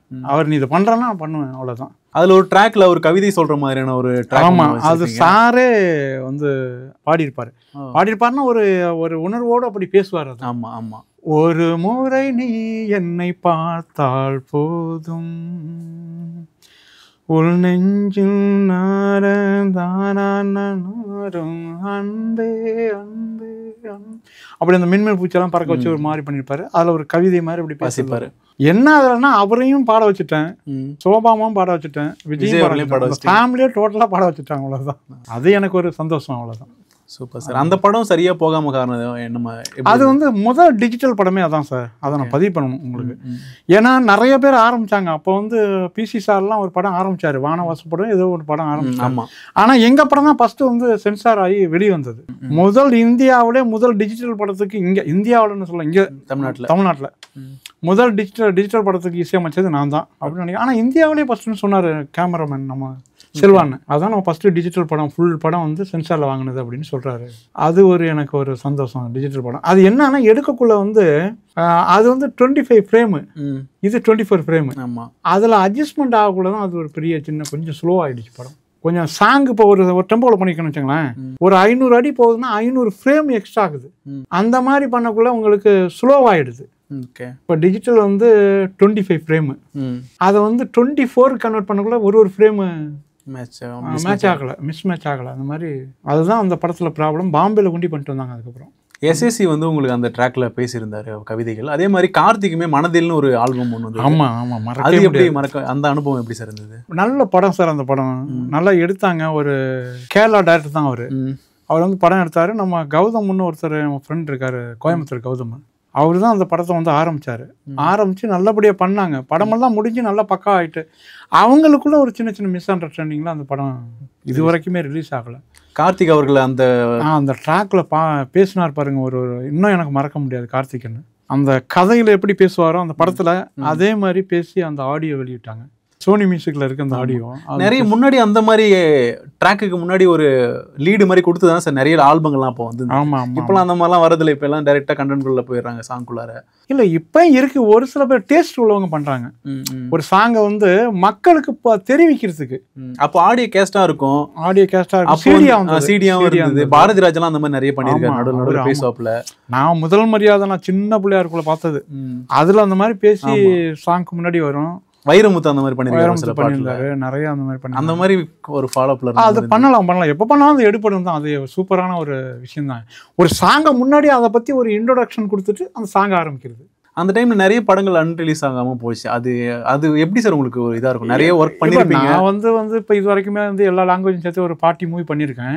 40 மூவி பண்ணியிருக்கேன். அதில் வந்து ரிலீஸ் ஆனது வந்து எனக்கு தமிழில் மட்டும் ரிலீஸ் ஆனது 32 படம் தான் இது வரைக்கும் ரிலீஸ் ஆயிருக்கு. எனக்கு 27 இப்போ 32 படம் இவ்வளோ தான் ரிலீஸ் ஆன. 32 படம் தான் ஸ்ட்ரைட்டான தமிழில் பண்ணது. இதில் வந்து ஒரு 3 படம் வந்து ரிலீஸ் ஆகலை. ஆமாம், 27 படம் தான் ரிலீஸ் ஆனது. 27 படம் தான் எனக்கு இதாக இருக்குது. ஆடியோவில் 32 படம் இருக்குது. ஆடியோ மற்ற லாங்குவேஜ் அது இதெல்லாம் பார்த்தீங்கன்னா ஒரு 40 படம் வரும். அதில் ஏன் ரிலீஸ் ஆகலன்னா அது சில பல விஷயங்கள். அதை வந்து அந்த ப்ரொடியூசருக்குள்ளே அவங்களுக்குள்ள ஒரு சின்ன ஈகோ, இல்லை பணம் போட்டவங்க ஏதாவது ஒரு பிரச்சனை, அதை ஏன் படத்தை விடாமல் இருக்காங்கன்னு இது வரைக்குமே எனக்கு தெரியல. நெக்ஸ்ட் இந்த பேசாத கண்ணும் பேசுமேன்னு சொல்லிட்டு பார்வை ஒன்றே போதுமே டீம் அப்படியே திருப்பி ரீயூனிட் ஆகிருப்பீங்க ஆக்ட்ரஸ்ல இருந்து. அதே எக்ஸ்பெக்டேஷன் வந்திருக்கும். ஏன் அந்த படம் ஹிட் ஆயிடுச்சு, இந்த படம் ஏன் ஹிட் ஆகாம? இல்லை, இதை வந்து அதாவது சினிமா பொறுத்தவரை எப்படி தான் சார், நம்ம ஒன்று நினைக்கிறோம்ல அது அப்படியே கிடைக்கணும். கிடைச்சாதான் இப்போ ஒரு டியூன் அப்படி கம்போஸ் பண்ணுறேன்னா அப்படியே உங்களுக்கு அது அவுட்புட் கிடைச்சாதான் நீங்களும் அதை ரசிக்க முடியும். நான் அதில் பாதி கொண்டு வந்தேன்னா உங்களுக்கு அது பெரிய இம்ப்ரெஸ் ஆகாது. அது போல தான் சினிமாவும். அகைன் திருடி இதயத்தின் ஒரு படமா நீங்கள்? ஆமாம், 3 படம் அவருக்கு பண்ணேன். அந்த படமும் சரியாக போகலை. பட் பேசாத கண்ணு பேசுமே நான் பெருசாக எதிர்பார்த்தேன். பார்த்திபனோட தம்பி தான் அதோட ப்ரொடியூசர். ஓகே, சந்திரசேகர் சார்ன்ட்டு பண்ணுனாங்க. நல்லா அந்த டிசைன் அது இதெல்லாம் நல்லா பக்காவாக பண்ணாங்க. படத்தில் ஏன்னா வந்து உட்கார வைக்கிற சில விஷயங்கள்லாம் வந்து பக்காம அது அதான் நம்மளை மீறின ஒரு விஷயம் இருக்குது சினிமாவில். அதை தான் அதிர்ஷ்டம்னு சொல்கிறாங்க. அதிர்ஷ்டத்துக்கு தான் வரும், நம்ம இஷ்டத்துக்கு வராது. அது நம்ம உழைக்கிறோம் அவ்வளோதான். அதிர்ஷ்டத்துக்கு அதிர்ஷ்டம் வந்தால் தான் ஒர்க் அவுட் ஆகுது. நீங்கள் என்ட்ரி கொடுத்த டைமில் வந்து தேவா, சிற்பி, எஸ்.ஏ. ராஜ்குமார், யுவன் சங்கர் ராஜெல்லாம் என்ட்ரி அவங்களாம் இருக்காங்க. ஆமாம், அந்த டைமில் உங்களுக்கு என்ன மாதிரி சேலஞ்சிங்காக இருந்தது? இந்த காம்படிஷன் நிறைந்த இந்த சினிமா இண்டஸ்ட்ரிக்குள்ளே நம்ம தனித்து தெரியணும், அதில் என்ன மாதிரியான விஷயங்கள்லாம் நீங்கள் வர சார்? இல்லை, நான் வந்து எப்பொழுதுமே யாரையும் நான் வந்து போட்டியாகவே நினச்சதே கிடையாது. ஓகே, எனக்கு என்ன இருக்கோ அதை நான் பண்ணணும், அவ்வளோதான். இப்போ எனக்கே இப்போ நான் வந்து பார்வையொண்டு போதுமே இப்போ சார்லி சாப்ளின், சுந்தர் ராஜ் இப்படி கொடுத்துருக்கேன். என்னையே நான் பீட் பண்ணணும் திருப்பி. பார்வையொண்டு போதுமே அப்படி ஒரு ஹிட்டு. எனக்கு நான் தான் போட்டி, வேற யாரையுமே நான் போட்டியாகவே நினைக்கல. அதை பீட் பண்ணுற மாதிரி திருப்பி ஒரு படம் ஆல்பம் கொடுக்கணும். எல்லாருமே எனக்கு நண்பர்கள் தான், எல்லாருமே ஃப்ரெண்டுங்க தான், எல்லாம் ஒரு யூனியனில் தானே இருக்கும். அதனால் இசையமைப்பார் யாரு கூட எனக்கு எந்த இதுவும் கிடையாது. இண்டஸ்ட்ரியில் இப்போ வரைக்குமே இருக்கிறீங்க, நிறைய படங்கள் பண்ணியிருக்கீங்க. இப்போ வரைக்கும் உங்களுக்கு ரொம்ப க்ளோஸாக இருக்கிற மாதிரியான நபர்கள்லாம் யாரெல்லாம் சொல்லியிருக்கீங்க? பரணி தான். பரணி. அதை தாண்டி வேற யாரு? அப்படி யாரும் சொல்ல முடியாது. ஏன்னா இண்டஸ்ட்ரி வந்து ஹிட் கொடுக்கும்போது கூட சேர்த்துக்கும். இல்லை, அது வந்து எப்படின்னாக்கா அது எல்லாருக்கும் உண்டு. இப்போ நீங்களே ஒரு மீடியாவில் இருக்கீங்க, ஒரு ஸ்டேஜ், அது எப்பொழுதுமே அந்த உலகமே அப்படி தானே உங்களுக்கு. நீங்கள் ஒன்றில் ஜெயிச்சிட்டிங்கன்னா உங்களை சுற்றி ஒரு கூட்டம் இருக்கும். நீங்கள் கொஞ்சம் ஜெயிக்கலன்னா உங்களை சுற்றி அந்த கூட்டம் போயிடும். நான் என்ன கேட்க வரேன்னா, அப்படி இல்லாத பட்சத்துலையுமே நம்ம கூட ஒரு சில பேர் இருக்காங்கன்னா அவங்கள நம்ம கண்டிப்பாக. இப்போ எனக்கு வந்து நான் பெருசாக யாரும் நண்பர்னு வச்சுக்கல. ஒரே ஒரு நண்பர் அன்புகரசுன்னு ஒருத்தர் இப்போ என் கூட வந்து போவார். அவர் மட்டும் தான் என் கூட இருக்காரு. இன்சார்ஜ் ஸ்ரீராமுன்னு என் கூட இருக்காரு. இவ்வளோதான் என்னோட இருக்கிறவங்க. நான் எனக்கு எல்லாமே பரணி தான். ரொம்ப பயங்கரமான க்ளோஸு நான் தான். ஒரு கால் நான் நிறையா பேர்கிட்ட பழகுது இல்லையோ அப்படின்னு நினைக்கிறாங்க. நான் எல்லாத்தையுமே நல்லா பழகுவேன். பட் யாரும் அந்த மாதிரி ஒரு நீண்ட நெடிய பயணமாக இல்லை. ஒருத்தன் என் நண்பன் இருக்கான் நியூட்டன்ட்டு, பாடல்லாம் நிறைய எழுதியிருக்காரு. ஆமாம், நியூட்டன் தான் என் நண்பனாக இருந்துட்டு இருக்காப்புல. இப்போவும் பேசிக்குவோம், அவ்வளோதான். வேற ரொம்ப க்ளோஸ்னா அது ஒரு நட்புன்னா எப்படி இருக்கணும்னாக்கா அவங்களுக்கு ஒரு டெய்லி மீட் பண்ணுற மாதிரி இருக்கணும். இல்லை ஆல்ரெடி ஒரு வாரத்துக்கு ஒரு தரையாவது ஒரு 2 பேருக்கும் ஒரு மீட்டிங் இருக்கணும். அந்த மாதிரி பெருசாக நண்பர்கள் ஆரம்பத்துலேருந்து என் பக்கத்தில் யாரும் இல்லை. ஆனால் நானே எனக்கு என்னை விட்ட புத்தகம் பயங்கர ஃப்ரெண்டு. நீங்கள் அந்த மாதிரி கான்டாக்டை நீங்கள் இன்னும் பெருசாக வளர்த்துக்கலையோன்ற மாதிரி இல்லை, அது ஒரு பக்கம் மைனஸாக தெரிஞ்சால் கூட அந்த டைமில் பார்த்தீங்கன்னா ஒரு இளையராஜா, பாரதிராஜா, வைரமுத்து அவங்கெல்லாம் வந்து ஒரு டீம் ஒர்க்கு தான். கண்டிப்பாக ஒரு ஃப்ரெண்டு தான். அந்த மாதிரி எனக்கும் வந்து டீமெல்லாம் செட் ஆனாங்க. அடுத்தடுத்த படங்களை அவங்களும் சரியாக பண்ண முடியல. நான் அதுக்கு ஏன்னா இப்போ உங்களுக்கு நீங்கள் உங்கள் விஷயத்த பக்கா பண்ணாதானே நானும் என் விஷயத்த கரெக்டாக கொடுக்க முடியும். அவங்கள அந்த மாதிரி நிறைய படங்கள் எதிர்பார்த்த அளவுக்கு ஸ்டைல் பண்ணேன். சாங் பயங்கர ட்ரை பண்ணேன். அவரு டான்ஸ் மாஸ்டர், லாரன்ஸ் மாஸ்டர். அதில் சாங்லாம் இன்ன வரைக்குமே சூப்பராக இருக்கும். அந்த பொட்டெடுத்து வச்சு விட கேட்கணும்னு நினச்சேன். அந்த பாட்டு எப்படி, அது பயங்கர சூப்பராக இருக்கும். அது எடுத்து வச்சு விடவா முன்னாள், பொட்டெடுத்து வச்சு விடவா முன்னால, நான் பூ எடுத்து வச்சு விடவா பின்னால, சீப்படுத்து சீவி விடவா தன்னால, நான் வளையல் வாங்கி மாட்டி விடவா கையால, நான் ராத்திரியில் வாடுறண்டி ஒன்னால, நான் ராத்திரியில் வாடுறண்டி ஒன்னால, அட அதுக்கு மேல இன்னும் இருக்கு பின்னால, பொட்டெடுத்து அப்படி பொட்டெடுத்து வச்சு விடவா முன்னால, நான் பூவெடுத்து வச்சு விடவா பின்னால. அந்த சாங், இந்த பாட்டு இப்போ வரைக்குமே நல்ல பயங்கர ஹிட். அது புஷ்பான குப்சாமி பாடினது, பயங்கர ஹிட் அந்த சாங். அதில் அதே மாதிரி அப்பாஸ் படத்துக்கு கூட ஒரு பாட்டு நல்ல ஒரு ஹிட். ஆமாம் ஆமாம் ஆமாம் சார், சிந்தாமல் சிதறாமல். ஆமாம், அதுவும் ரொம்ப நல்லா இருக்கும். அந்த சாங் பயங்கர ஹிட். அது நிறைய பேர் வந்து சொல்லுவாங்க. இந்த சாங் ஒன்று இப்போ லேடிஸ் அண்ட் ஜென்மன் ஒரு படம் பண்ணல, அதில் ஒரு சாங் அந்த வெண்ணில வானத்தை விட்டுட்டோம், அதுவும் பயங்கர ஹிட்டு. இந்த சாங் பயங்கர ஹிட்டு. சற்று முன் கிடைத்த தகவல் படி தொலைந்து போனது என் இதயமடி, உயிரே என் உயிரே என் உயிரே உயிரே, உற்று பார்த்து விதம் புரிந்ததடி, இளமை சிறகடித்து பறந்ததடி, உயிரே என் உயிரே என் உயிரே உயிரே. ரொம்ப நல்லா இருக்கும் சார். நீங்கள் நிறைய பாடல்கள் பண்ணியிருக்கீங்க, எல்லாமே ஒரிஜினல் டியூனாகவே இருக்குது. இப்போ இருக்கிற நிறைய கம்போசர்ஸ் வந்து இன்ஸ்பயர் பண்ணுறாங்க ஃபாரின் சாங்ஸ்லாம். நீங்கள் ஏன் அந்த மாதிரி ட்ரை பண்ண மாட்டீங்க? இன்ஸ்பயர் பண்ணல சார், காப்பி பண்ணுறாங்க. அது தெளிவாக சொல்லுங்க. இல்லை, கொஞ்சம் மரியாதையாக நான் சொன்னேன், அது சொன்னால் நல்லா இருக்காது. இன்ஸ்பயர் பண்ணுறதுங்கிறது, இன்ஸ்பயருங்கிறது எப்படின்னாக்கா ஒரு 4 நோட்டு டச் ஆகலாம் எல்லா மியூசிக் டேரக்டருக்குமே. நீங்க டோட்டலா டியூன் எடுத்து தானே பண்றாங்க. மரியாதைக்காக கொஞ்சம் காப்பின்னு சொல்லுங்க. காப்பியே அடிக்கிறாங்க. அந்த மாதிரி அடிக்க மாட்டேங்க. அடிச்சா நீங்களும் இப்போ வந்து இப்ப இருக்கிற ட்ரெண்டுக்கு ஏத்த மாதிரி, ஏன்னா ஒரு 2 நாள் அதை பத்தி பேசுறாங்க. நிறைய பாட்டு ரிலீஸ் ஆகுது, பெரிய பெரிய ஹீரோஸ் படமே. இந்த பாட்டு இதுல தம்பா காப்பி அடிச்சுன்னு சொல்லிட்டு அடுத்த செகண்டே பாட்டு ரிலீஸ் ஆனதும் போட்டுறாங்க. ஒரு 2 நாள் அதை கேட்டுட்டு அதை தூக்கி போட்டு பாட்டு நம்ம வைப் பண்ண ஆரம்பிச்சுறாங்க. நீங்க அந்த மாதிரி இப்ப இருக்கிற ட்ரெண்டுக்கு ஏத்த மாதிரி இருக்கிற ஃபாரின் சாங்ஸ் எல்லாம் கலந்து விட்டு அடிச்சு நீங்களும் இப்ப இருக்கிற ட்ரெண்டுக்கு ஏத்த மாதிரி வரலாம்ல? ஏன் வரலாம்? நீங்க அடிச்சு வியாபாரம் பண்ணி சம்பாதிக்க ஏன் நீங்க வந்து அப்படின்னு கேக்குறீங்க சுருக்கமா? அவ்வளவுதான். அது பண்றது ஒரு பெரிய விஷயம். ஓனா கம்போஸ் பண்றவங்களுக்கு இது பண்றது ஒரு பெரிய விஷயமா சார்? பண்றதால பண்ணலாம், ஒன்றும் பெரிய விஷயம் கிடையாது. இருந்தாலும் வந்து அதே மாதிரி ஒரு புதுசு கம்போஸ் பண்ணோம்னா நல்லா இருக்கும்ல உங்களுக்கு. ஏன்னா புதுசு கம்போஸ் பண்றீங்க நீங்க, ஆனா அதை யாரும் ஏத்துக்க மாட்டாங்க. அப்படி ஏத்துக்க மாட்டாங்க, அப்படி சொல்லாதீங்க. உங்களுக்கு அதுக்கு எடுத்துக்க மாட்டாங்க. இல்ல ஒரு இப்போ ஒரு வெஸ்டர்ன்ஸ் ஆல்பம் காட்டுறீங்களா, அதுக்கு இணையாவே ஒன்று கம்போஸ் பண்றோன்னா அப்போ அதை பீட் பண்ற மாதிரி இது கூட வச்சு எடுத்துக்கலாமே. டைரக்டர் அந்த மாதிரி அமையலை, டைரக்டர் அந்த மாதிரி கிடைக்கல. கண்டிப்பாக இப்போ அந்த பண்ணியிருக்க அந்த படம், இப்போ நான் பண்ணிட்டு இருக்க படம்லாம் கண்டிப்பாக ஜெயிக்கும். ஏதோ பசங்களுக்கு கொளுத்தி போடுறதா. நானும் இப்போ எவனா எனக்கு இப்போ நான் 50 வயசை கடந்த 50 வயசு வந்தால் கூட எனக்கு நான் அந்த 20 வயசுக்குள்ளே தான் இருக்கேன். நான் பசங்களாக எப்படி இருந்தோன்னா அதே மாதிரி தான் கம்போஸ் பண்ணுறது பண்ணிட்டு இருக்கேன். இப்போ நிறைய சாங் பண்ணியிருக்கேன், பயங்கர ஹிட்டாகும்னு வச்சுங்களேன். அப்படி வைப்பை ஒன்று பண்ணுற மாதிரி கம்போஸ் பண்ணி வச்சிருக்கேன். இப்போ இருக்கிற டெக்னாலஜிக்கு எப்படி நீங்கள் அப்டேட் ஆயிருக்கீங்க? நான் ஃபுல்லாக வந்து இன்னைக்கு யார் என்ன வச்சுங்க, இப்போ ரகுமான் சார் என்ன சிஸ்டம் வச்சிருக்காரோ, இல்லை இப்போ அனிருத் என்ன வச்சிருக்காங்களோ, எல்லாமே அதே தான் நானும் வச்சிருக்கேன். சிஸ்டம்லலாம் ஒன்றுமே கிடையாது. மார்க்கெட் ஒன்று பண்ணுறோம்ல, அதை தான் இருக்குது. இப்போ எனக்கு ஒரு பேக்ரவுண்ட் வந்து ஒரு ஆர்டிஸ்ட், எனக்கு தெரிஞ்ச முகம். இப்போ விஜய் என்ன என் கூட இருக்காருன்னு வச்சுங்க, இப்போ நான் தான் நம்பர் 1 இருப்பேன். யாரோ ஒரு ஆர்டிஸ்ட் என் பேக்கில் இருக்கணும். இருந்தால் நான் நம்பர் 1 இருப்பேன். அவ்வளோதான். ஆர்டிஸ்ட் தான் வேணுமோ ஒழிஞ்சு இது வந்து தனியாக நம்ம ஆல்பம் பண்ணி ஹிட் ஆகிடலாம், ஒரு பெரிய விஷயம் கிடையாது. ஏதாவது ஒன்று கொளுத்தி போட்டோம்னா ஹிட் ஆகிடும். எனக்கு அதுலலாம் பெரிய இன்ட்ரெஸ்ட் இல்லை. அப்போ நீங்கள் அந்த மாதிரி ட்ரை பண்ணலாம்ல? ஏன்னா அது மாதிரி இன்ட்ரெஸ்ட் இல்லை. நிறைய ஜென்ரேஷன் இப்போவே எனக்கு வந்து நிறைய இப்போவே ஒரு 5-6 ஆல்பம் பேசுனாங்க.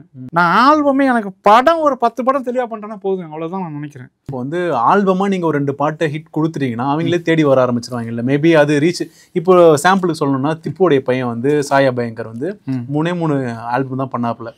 ஆல்பம் பண்ணி ஹிட் கொடுக்கலாம். ஹிட் கொடுத்ததுக்கு அப்புறம் படமே ரிலீஸ் ஆகல, நிறைய படங்கள் சரி பண்ணட்டும். அந்த மாதிரி சினிமா வரட்டும். சினிமாவுக்கு வேற தேவைப்படுது. சினிமா படம் பெரிய படம் நீங்க யார் படம் வேணாலும் பண்ணுங்க சார். ஓகே, நீங்க ஆல்பம் ஹிட் கொடுத்து போய் பண்ணுங்க. நீங்க சினிமாவுக்கு ஃபிட் ஆகுறீங்களான்னு பாருங்க. சினிமா வேற. சினிமாவோட நீங்க நான் ஆல்பம் ஒன்று கொடுத்துட்டா வந்து சினிமாவில் ஹிட் ஆகிடும்னு நினைக்கிறீங்க. அப்படியெல்லாம் கிடையாது. சினிமாங்கிற இது அந்த பிளேஸ்மெண்ட்டே வேற. ஏன்னா இப்போ 6-7 படம் வந்து நிறைய பண்ணட்டும். யார் வேணாலும் பண்ணட்டும். திப்பு என் ஃப்ரெண்டு தான். நிறைய பையன் பண்றது எனக்கு சந்தோஷம் தான். அதெல்லாம் நான் கம்பேர் பண்ணல. லைக் இப்போ என் பசங்க ட்ரை பண்ணிட்டு இருக்காங்க. நாளைக்கு என்ன வேணாலும் பண்ணலாம். சினிமாவில் யார் என்ன வேணாலும் நடக்கலாம். எனக்கு இனிமேல் நான் ஓரளவு என்கிட்ட இருந்ததெல்லாம் பண்ணியிருக்கேன், நிறைய பண்ணியிருக்கேன். இப்போ சில டியூன்லாம் வச்சிருக்கேன். இதை இப்போ பண்ணனா திருப்பி இப்போ 20 வருஷம் கழிச்சு என் சாங் கேட்குறீங்கல்ல, இதே மாதிரி இப்போ பண்ற சாங்கையும் கேட்பீங்க. அது 100% நம்பிக்கை இருக்கு. ஏன்னா இது புதுசு. பரணின்னா நான் தனியாக தானே இருக்கேன், என் முகம் தனி தானே. அப்போ என்கிட்ட ஏதோ ஒரு புதுசாக வரணும்ல. நான் மைக்கேல் ஜாக்சனை உரி அடிச்சேன்னா அது மைக்கேல் ஜாக்சன் தானே இருக்காரு. நான் வியாபாரம் பண்ணிட்டு போயிடலாம் சார். வியாபாரம் பண்ணது இங்கே முக்கியமே கிடையாது. நீங்க பிறந்ததுக்கு உங்கள்கிட்டேருந்து ஏதோ வரணும், அது வரட்டும். கடவுள் உங்களுக்கு ஒரு டேலண்ட் கொடுத்துருக்குல்ல, அதை நீங்க வெளிப்படுத்துங்க. நீங்க இன்னொருத்தர போய் காப்பி அடிச்சே தான் ஜெயிக்கணும்னு நினைக்கிறீங்க. அப்படிதான் இப்ப நிறைய பேர் ஜெயிக்கிறாங்க. அப்படின்னு கிடையாது, வியாபாரம் பண்ணிட்டு போறாங்க. வியாபாரம் பண்றது ஒரு பெரிய விஷயமே இல்லை சார். வியாபாரங்கிறது நான் எனக்கும் வியாபாரம் பண்ண தெரியும். இது ஒன்றும் கிடையாது. வாய்க்கு வந்தபடி இன்னைக்கு பாடணும்னா அதை தான் ட்ரெண்டுன்னு சொல்றோம். ட்ரெண்ட் அப்படியெல்லாம் கிடையாது சார். இப்போ நான் பார்த்துட்டு போனால் அன்னைக்கு போட்டதை இன்னைக்கு போட்டதா கூட ஹிட்டு தானே ஆயிருக்கும். அது ஒன்று இப்போ காதல் பண்ணாதீங்கன்னா காதல் பண்ண இன்னைக்கு ஹிட்டு தானே ஆயிருக்கும். ஒன்றும் இல்லை, கொஞ்சம் வந்து அன்னைக்கு வந்து லைவ் வச்சு அடிச்சோம், இன்னைக்கு ஃபுல்லாக வந்து VST டோனை வச்சு அடிக்கிறோம். அவ்வளோதான். ஒன்றும் பெரிய டிஃப்ரெண்ட்லாம் எனக்கு தெரியல. இப்போ வந்து இப்போ யாராக இருக்கட்டும், இப்போ இருக்க மியூசிக் டைரக்டர் யாராக இருக்கட்டும், சினிமாவுக்கு ஒன்று தேவைப்படுது. அது அவங்க பண்ணலன்னா எவ்வளோ பெரிய ஆளாக இருந்தாலும். இப்போ நான்லாம் கஷ்டப்பட்டு அலைஞ்சி வந்து பட வாய்ப்பு பெற்று மியூசிக் டைரக்டர் ஜெயிச்சிருக்கேன். என்ன மாதிரி அலைஞ்சி ஒருத்தர் இன்னைக்கு ஜெயிக்கிற வாய்ப்பு இல்லை. ஒரு ஆல்பம் பண்ணால் ஜெயிச்சிடலாம்னு நீங்கள் நினைக்கிறீங்க. அது கரெக்டான இடமா எனக்கு தெரியல. ஜெயிச்சா சந்தோஷம், அவ்வளோதான். நானும் சந்தோஷப்படுறேன், நீங்களும் சந்தோஷப்படுறேன், நானும் சந்தோஷப்படுறேன். சரி, இப்போ இருக்கிற ட்ரெண்டுக்கு ஏற்ற மாதிரி என்ன மாதிரியான சாங்லாம் நீங்கள் கம்போஸ்? இப்போ நிறைய கம்போஸ் பண்ணியிருக்கேன், அதான் நிறைய டியூன் பாடி காட்டிருக்கேன். இப்போ வந்து ஒன்று பண்ணியிருக்கேன். வராம போகாம நிக்காம பார்க்காம காதல் தான் வராதடி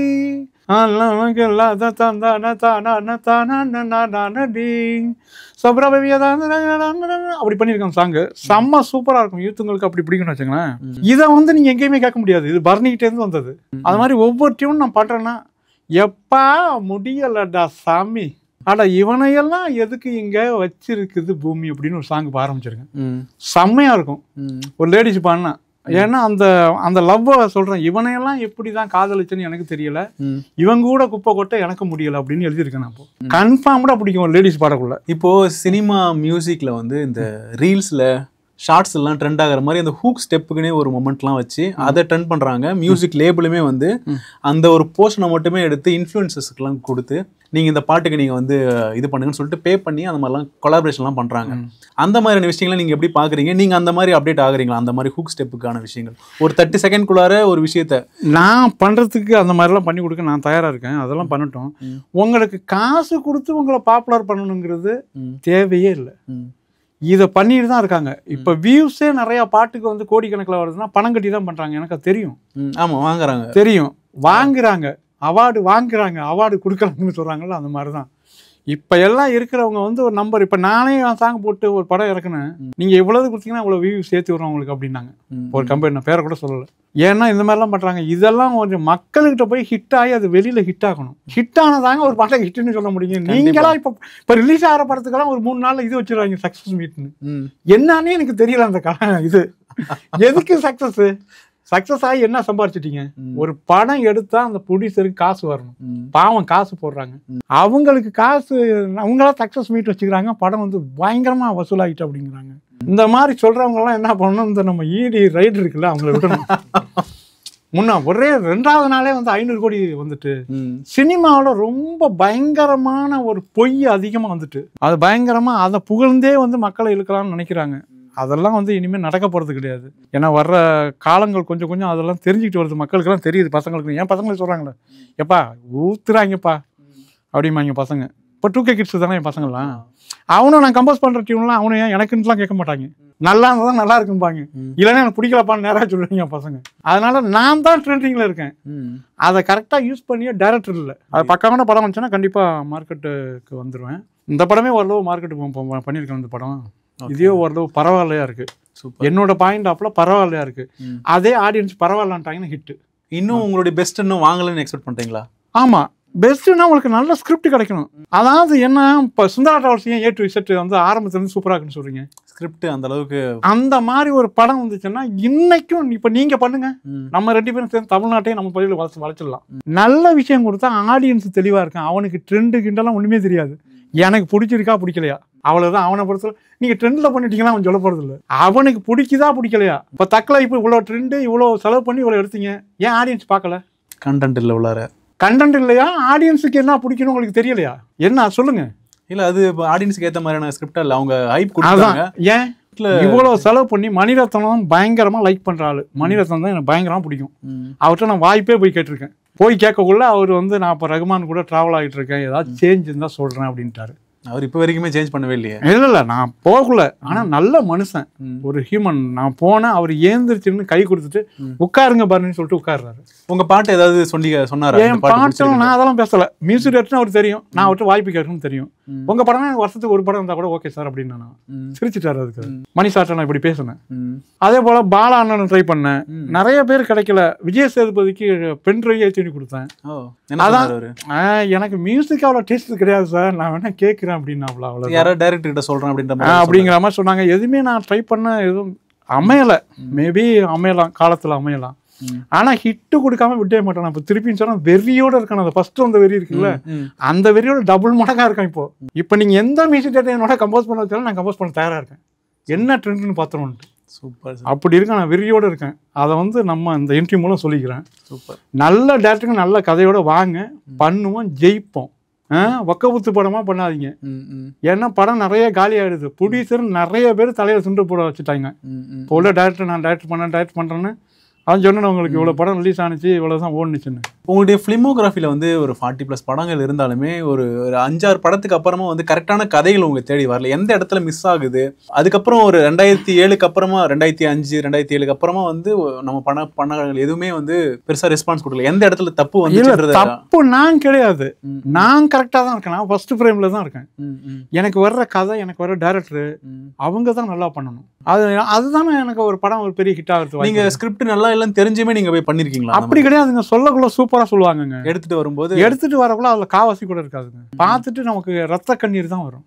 அந்த மாதிரி ப்ரொடியூசர்ட்ட நம்ம சொல்ல முடியாது, நம்ம ஓப்பனா பேச முடியாது சினிமாவிலலாம். ஏன்னா அது பணம் புழங்குற இடம், பணம் போட்டு பண்றாங்க.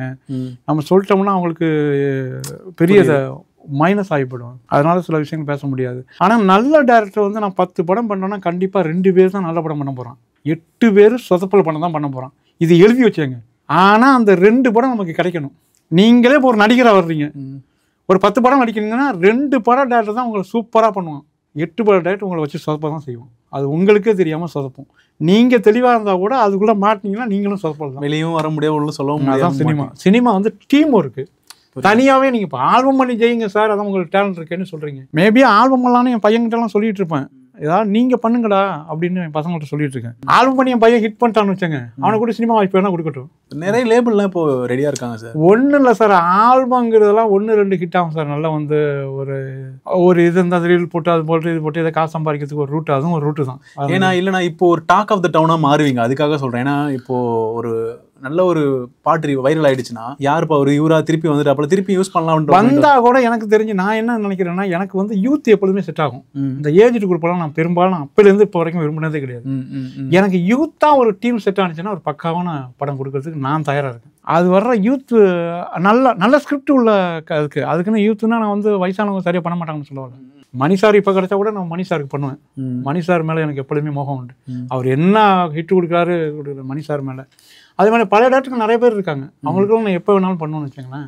இன்னைக்கு உள்ள காலகட்டத்தில் பசங்க வர்றாங்கல்ல, நிறைய ஸ்கிரிப்ட் டிஃப்ரெண்ட் கதையெல்லாம் சில பேர் யோசிக்கிறாங்க, அவங்களுக்கு வாய்ப்பு இல்லாமல் அலைகிறாங்க. நிறைய பேர் என்கிட்டயே வந்து 2-3 பேர் கதை சொன்னாங்க. அவங்க வாய்ப்பு இல்லாமல் அலைகிறாங்க, நல்லா கதை நல்லா வச்சுருக்காங்க. பட் எப்படி மேக்கிங் உள்ளுக்கு வரும்னு தெரியாது, கதை நல்லா சொல்கிறாங்க. இது ஒரு டீம் ஒர்க்கு சார். இப்போ கதையை நீங்கள் பக்கா பண்ணிட்டீங்க, உங்களுக்கு அது மேக்கிங் ஆகி வரக்குள்ள கேமராமேன் உங்களுக்கு பெரிய சப்போர்ட்டாக இருக்கணும், இசை ஆகி வரக்குள்ள இசை உங்களுக்கு பெரிய சப்போர்ட்டாக இருக்கணும், ஆர்டிஸ்ட் அதுக்குள்ளே வந்து கேரக்டர் வரக்குள்ள அவங்கெல்லாம் சப்போர்ட்டாக இருக்கணும். இது எல்லாமே ஒரு டீம் ஒர்க்கு. இந்த 5 விரலும் ஒன்றா சேர்ந்தால் தான் ஒரு பஞ்சே பண்ண முடியுங்கிற மாதிரி தான் சினிமா. இதில் ஒரு விரல் இருந்தாலும் உடஞ்சி போயிடும். அதுபோல தான் அந்த அந்த டீம் அப்படி வந்து கரெக்டாக வந்து மோல்டிங் ஆகணும். நிறைய விஷயங்கள் சொன்னீங்க. இப்போ எனக்கு கொஞ்சம் ஏர்லி ஸ்டேஜில் நீங்கள் இளையராஜா சார்கிட்ட வந்து ஒரு 5-6 வருஷத்துக்கு இருந்தேன்னு சொல்லிட்டு இருந்தீங்க.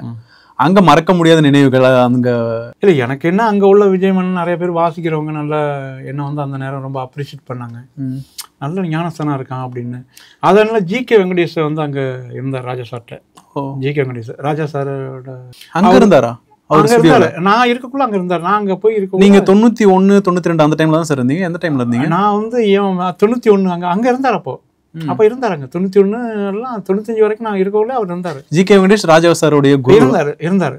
அவர் ரெக்கார்டிங்லாம் அவங்க வந்து இருப்பாரு. நல்ல ட்ரெஸ் போட்டு ஜிப்பா ஒரு இது ஒன்று ஜிப்பா போட்டுக்காரு, ஒயிட் அண்ட் ஒயிட் போட்டுக்காரு, வந்து சந்தனம் போட்டு வச்சுக்காரு, ஆள் நல்ல கலராக நல்லா இருப்பாரு. எல்லா ரெக்கார்டிங்கும் வருவாரா?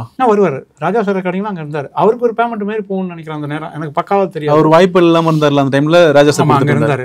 இருக்கக்குள்ள வந்து அங்கே ரெக்கார்டிங்கில் கண்டினியூவாக இருப்பார். அவர் வந்து நாங்கள் வெளியில் இருக்கக்குள்ள அவரும் இந்த பக்கம் வருவார். எங்களுக்கு அவர் தம்மடிக்க வருவார் அடிக்கடி. சிகரெட் பேசுறீங்களா அவர்கிட்ட? நிறைய முறை பேசியிருக்காரு. என் பாட்டெல்லாம் கேட்டு அவர் சொல்லிருக்காரு, என்ன சொன்னாரு, இந்த மாதிரி தாண்டா ராஜா ஒரு தடவை வந்து என்கிட்ட பாடி காட்டினாப்புல, நீ அந்த மாதிரி தான் பாடி காட்டுற அப்படின்னு சொல்லியிருக்காரு என்கிட்ட. நான் மட்டும் இல்லாத அவர் சொல்லக்குள்ள குமரேசன் என்கிட்ட என்ன சேர்த்து விட்டா அவரு 2-3 பேர் இருந்தாங்க. அவங்களுக்கு நேராக சொன்னார், இப்படி ராஜா அப்படி வந்து பாடி காட்டினாப்புல ஒரு தடவை என்கிட்ட, அதே மாதிரி நீ பாடி காட்டுற அப்படின்னாரு. இளையராஜா மாதிரி ஒரு கேரக்டர் இனிமேல் பிறக்கவும் முடியாது, இந்த மாதிரி மியூசிக்கில் ஒரு பெரிய உச்சி தொடங்க முடியாது. அது இளையராஜா தான். ஒரு பீத்தோவன், ஒரு மொசாட்டு, ஒரு ஜூ பைடன், அந்த மாதிரி இளையராஜா மேஸ்ட்ரோ இசைஞானி அந்த லிஸ்ட்ல தான் அவரு. ஏன்னா ஒரு கம்போசர் பிறக்க முடியாதுங்க. ஒரு வியாபாரி வந்து இப்போ என் பையனை ட்ரை பண்ணா நான் வந்து யார் இப்போ இருக்கிற மியூசிக் டேரக்டர் யார் மாதிரியும் கொண்டு வந்துடலாம். ஒரு இளையராஜா மாதிரி என் பையனை கொண்டு வரவே முடியாது. அது தானா வர்றது. அது அந்த மாதிரி இளையராஜா வந்து யாரு கூடயும் அவரை பார்த்து வியந்த விஷயங்கள்னு ஏதாவது சொல்லுங்க. ராஜா சாரோட கம்போசிங்லாம் நான் பார்த்து வியந்திருக்கேன், அவரோட ரீரெக்கார்டிங் பார்த்து வியந்திருக்கேன். இளையராஜா சார் வந்து அதான் நான்லாம் மியூசிக் டேரக்டரா இருக்கிறதுக்கு அவரும் ஒரு மிகப்பெரிய காரணம். அவருடைய இசை கேட்டு தான் நான் வளர்ந்துருக்கேன். அந்த மாதிரி அவர் வந்து, ஏன்னா நான் ஒரு கம்போசரா இருக்கிறதுனால ஒரு கம்போசரோட வேல்யூ என்னன்னு தெரியுது. ஏன்னா அதை இமானும் சொல்லியிருக்காப்புல. இமான் ஒரு இன்டர்வியூல சொன்னாப்புல, ராஜா சார் எல்லாமே நாங்கெல்லாம் கம்போஸ் பண்றோம் அப்படின்னு. இமான் கூட இடையில சொல்லியிருந்தாரு. நிறைய மியூசிக் டேரக்டருங்க தேவி ஸ்ரீ பிரசாத் சொல்லியிருக்காரு. நிறைய மியூசிக் டேரக்டர் அவங்க ஓனா டியூன் கம்போஸ் பண்றவங்களாம் இளையராஜாவை பிடிக்கும். ஏன்னா ஒரு டியூன் கம்போஸ் பண்றது எவ்வளவு அதுக்கு நம்ம தவம் கிடக்கணும், எப்படி அந்த டியூனை உருவாக்கணும்னு தெரியும். ராஜா சார் அவருக்கு கடவுள் வந்து அந்த விஷயத்தை அப்படியே அவர் கொடுத்து சிம்போனி வரைக்கும் போய் தொடர்றதுக்கு, பண்ணையபுரத்துலேருந்து சிம்போனி வரைக்கும் போய் தொடர்றதுக்கு அவருக்கு அந்த கடவுள் அந்த ரூட் போட்டு கொடுத்தாப்புல. ராஜா சார் என்ன, நான் ஒரு சிம்போனி கம்போசராக தான் நான் அவரை பார்க்குறேன். அந்த ஸ்டுடியோக்குள்ள ரெக்கார்டிங் இடத்துல இருந்திருக்கிறீங்க. அவர்கிட்ட வந்து அவர்கிட்ட டேரெக்டா போய் கற்றுக்கலாம். அவர்கிட்ட டேரெக்டாக கற்றுக்காட்டினாலும் நிறைய டியூன் இருக்கு. அவர் டியூனு அதுவே எனக்கு ஒரு சரியான லெசன். அதெல்லாம் உங்களுக்கு பிடிச்ச பாடல்கள் ஏதாவது சொல்ல முடியும்? தந்தன்ன தானான தந்தன்ன தும்பிவா தானான தந்தன்ன தானான தந்தன்ன நானான தந்தன், அந்த பாட்டெல்லாம் அவ்வளோ ஈஸியாக கம்போஸ் பண்ண முடியாது. சந்தத்தில் பாட தமிழ் கவிதை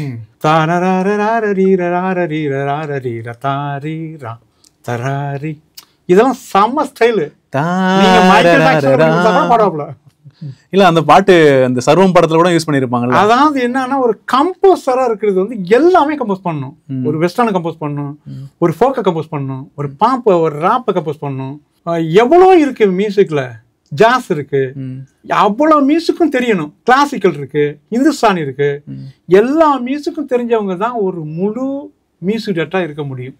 அதுல முழுசா இருக்கிறது அவர்கிட்ட பார்த்து வியந்த பாடல்கள் வேற ஏதாவது உங்களுக்கு பிடிச்ச பாடல்? நிறைய கம்போசிங் இருக்குங்க. அவர் டியூனை ரிட்டர்ன் அவரே பண்ண முடியாதுங்க, அவரே கம்போஸ் பண்ண முடியாது. நீங்க இளம் வயசுல நீங்க அவர் பாட்டு ரொம்ப அடிக்கடி நம்ம கேட்ட பாடல்கள் அந்த மாதிரி? இப்ப அன்னைக்கிளி பாட்டு இருக்குல்ல, அது ஒரு வில்லேஜ் தான், அதே திருப்பி அவர் கம்போஸ் பண்ண முடியாது. அந்த மாதிரி வேற ஒன்று கம்போஸ் பண்ணலாம். ஏன்னா இப்போ மச்சானை பார்த்தீங்களா, இப்போ ஒரு சமீபத்தில் வந்து அந்த கிட்டார் வச்சுக்கிட்டு இப்படி ஒரு பிட்டை இப்படி மாற்றினேன், அந்த கொண்டு வந்து டேஸ்ட் பண்ணக்கூடிய அந்த ஞானம் அவர்கிட்ட இருக்கு. புரியுது. அதை வாசிக்கக்குள்ளே நமக்கு ஒரு ஆட்டம் வந்து தந்தானதான் அப்படி வாசிக்கக்குள்ளே நமக்குள்ள ஒரு கொண்டாட்டம் வந்துடுது. அது மாதிரி எவ்வளோ கம்போசிங் இருக்கு. அவர் கம்போசிங் நிறையா பேசலாம். ரகுமான் கம்போசிங் சில இது எனக்கு பயங்கரமாக பிடிக்கும். என்ன வலையை பிடிக்கும், மார்கழி திங்கள் அல்லவா பிடிக்கும். டியூனா பண்ண எல்லா பாட்டுமே அவரது ரிட்டர்ன்ஸ் கேட்குறது நல்லா இருக்கு. மற்றெல்லாம் அந்த சீசனில் இந்த வியாபாரம் இப்போ சொன்னல கலந்து மசாலா கிசாலாம் கலந்து ஒரு ஃப்ரைட் ரைஸ் கொடுக்குறோம்ல கலந்து போட்டு விட்டு அது ஒரு டேஸ்ட்டாக கிடைக்கும். உண்மையிலே நம்ம வீட்டுக்காக சமைக்கிறது தானே எப்பவுமே இருக்குது. சார் நீங்கள் வந்து மியூசிக் பேக்ரவுண்டே இல்லாத வந்த ஒரு ஃபேமிலியிலேருந்து வந்தவர், ஓகேங்களா? நீங்கள் சென்னை வந்துட்டு எப்படி நீங்கள் வந்து அந்த லேர்னிங் ப்ராசஸ் எந்த இடத்துல ஆரம்பிச்சது, எப்படி கற்றுக்கிட்டீங்க மியூசிக்கை? அதாவது என்னன்னா, நான் வந்துட்டேன், துணிஞ்சு வந்துட்டேன். ரெண்டே இதுதான் என்கிட்ட தாட் இருந்துச்சு. ஒன்று பட்டினியாகவே கடந்து செத்து போயிடுவோம், இந்த உலகத்தில் இல்லாமல் போயிடுவோம். இருந்தால் மியூசிக் டேட் ஆகிடுவோம். இதுதான் என்கிட்ட இருந்தது. இருந்துட்டேன், மியூசிக் டேட் ஆகிட்டேன், அவ்வளோதான். செத்துந்தானே செத்துருப்பேன். அப்படி ஒரு வறுமையிலலாம் இருந்திருக்கேன். சாப்பாடே இல்லாமலாம் 2 நாள் இருந்திருக்கேன். பச்சை வாழைப்பழம், புத்தகம் வாங்குவேன், ஏதாவது பழைய புத்தகம் ரோட்டில் அப்போல்லாம் நிறையா வச்சுருப்பாங்க, அதை வாங்கி படிப்பேன். படிச்சுட்டு எனக்கு அரிசி எதுவும் இல்லைன்னா அதையே திருப்பி கடையில் விற்றுட்டு திருப்பி வாங்கி வந்து அரிசி சமைச்சு சாப்பிட்ருக்கோம். என் ஃப்ரெண்டுங்கெல்லாம் அது மாதிரி என் ரூம்மேட் இருந்தான் பாரத், செல்வம், அவங்க நாங்கள்லாம் ஒன்றா சேர்ந்து இப்படி பண்ணியிருக்கோம். அது மாதிரி காசு இருக்கோல்ல, ஒரு அதை புத்தகங்கள் நான் அப்போல்லாம் 5 ரூபா 6 ரூபா கொடுத்தோம்னா ஒரு புத்தகம் கிடைக்கும், பழைய புத்தகம். ரோடு சாரம் கூச்சி வச்சிருப்பாங்க. இந்த கேகே நல்ல போனோம்னா இந்த ராணி அண்ணனுக்கு முன்னாடி எல்லாம் கூச்சி வச்சிருப்பாங்க. நிறைய புத்தகம் தேடி படிப்பேன். எனக்கு படித்தது அதான் சொல்லணும், என்னை விட எனக்கு ரொம்ப பிடிச்ச புத்தகம் தான். எப்படி அந்த மியூசிக் இதுவே இல்லாமல் நீங்கள் எப்படி அதை எடுத்துக்கிட்டீங்க? இல்லை, மியூசிக் இல்லைன்னு சொல்ல முடியாது. மியூசிக் எனக்கு கொடுத்துருக்குது. சின்ன வயசுலேயே உங்களுக்கு நீங்கள் அதை ரிசர்ச் பண்ணிட்டேன். நான் 6வது படிக்கக்குள்ளே ஒரு டியூன் பண்ணி நான் படிக்கிற ஸ்கூலில் பாடி அவங்கெல்லாம் கைத்தட்டி இருக்காங்க. என்னடா இது, நமக்கு எப்படி இந்த டியூன் வருது, எனக்கே தெரியாமல் எனக்கு வந்தது தான் அது. அது வந்து நான் கேட்டு அது வரல. அதை தான் நான் இப்போ கூட என்ன நம்புறேன்னா, நான் சில பேர் அது உங்களுக்கு ஓவரா கூட தெரியலாம், என்ன படைக்கிறதுக்கு நான் அந்த உலகத்துக்கு நான் வரணும்னு நான் கேட்டேனா? கேட்கல. இல்லை, அதுவாக தானே படைச்சிருக்கேன். எனக்கு நான் மியூசிக் கேட்டேனா? அதுவாக தானே கொடுத்துருக்கு. அப்போ என்கிட்ட என்ன கொடுத்துருக்கோ அதெல்லாம் அந்த உலகத்துக்கு அது கண்டிப்பாக வாங்கிக்கும் அப்படின்னு நான் நம்புறேன். இப்போ நிறைய யங் மியூசிஷியன்ஸ் வந்திருக்காங்க, நிறைய பாடல்கள் ஹிட் ஆகிட்டு இருக்கு. உங்களுக்கு ஃபேவரட்டான பாடல்கள் நல்லா பண்ணியிருக்காங்க அப்படின்ற மாதிரி நீங்கள்?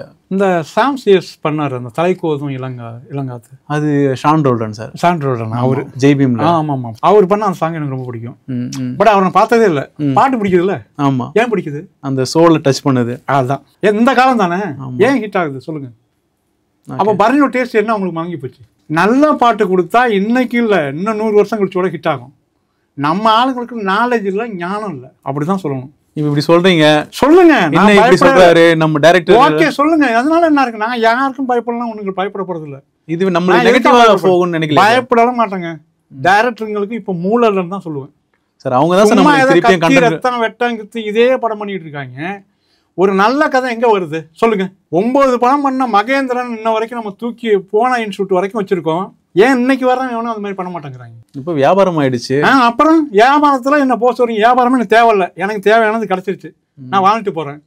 கிடைச்சா நல்ல படம் பண்ணுவாங்க, தூக்கி போட்டு போயிட்டு இருக்கேன். என்ன போ சொல்லுங்க? இருக்கிற ஜென்ரேஷனுக்கு அப்டேட் ஆகுது. நீங்க அது ஜென்ரேஷனா வர்றவங்க நல்லா பண்ணதான் போறேன். உங்களுக்கு ஏன் பண்ணக்கூடாதுன்னு அதுக்காக தான் சொல்லிட்டு இருக்கேன். நல்ல படம் பண்றவங்க பண்ணட்டுங்க. நிறைய பேர் பண்ணல. இப்ப 237 படம் வந்து 220 படம் ஃபெயிலியர்னா அந்த ப்ரொடியூசருக்கு திருப்பி எப்படி படம் எடுப்பாங்க?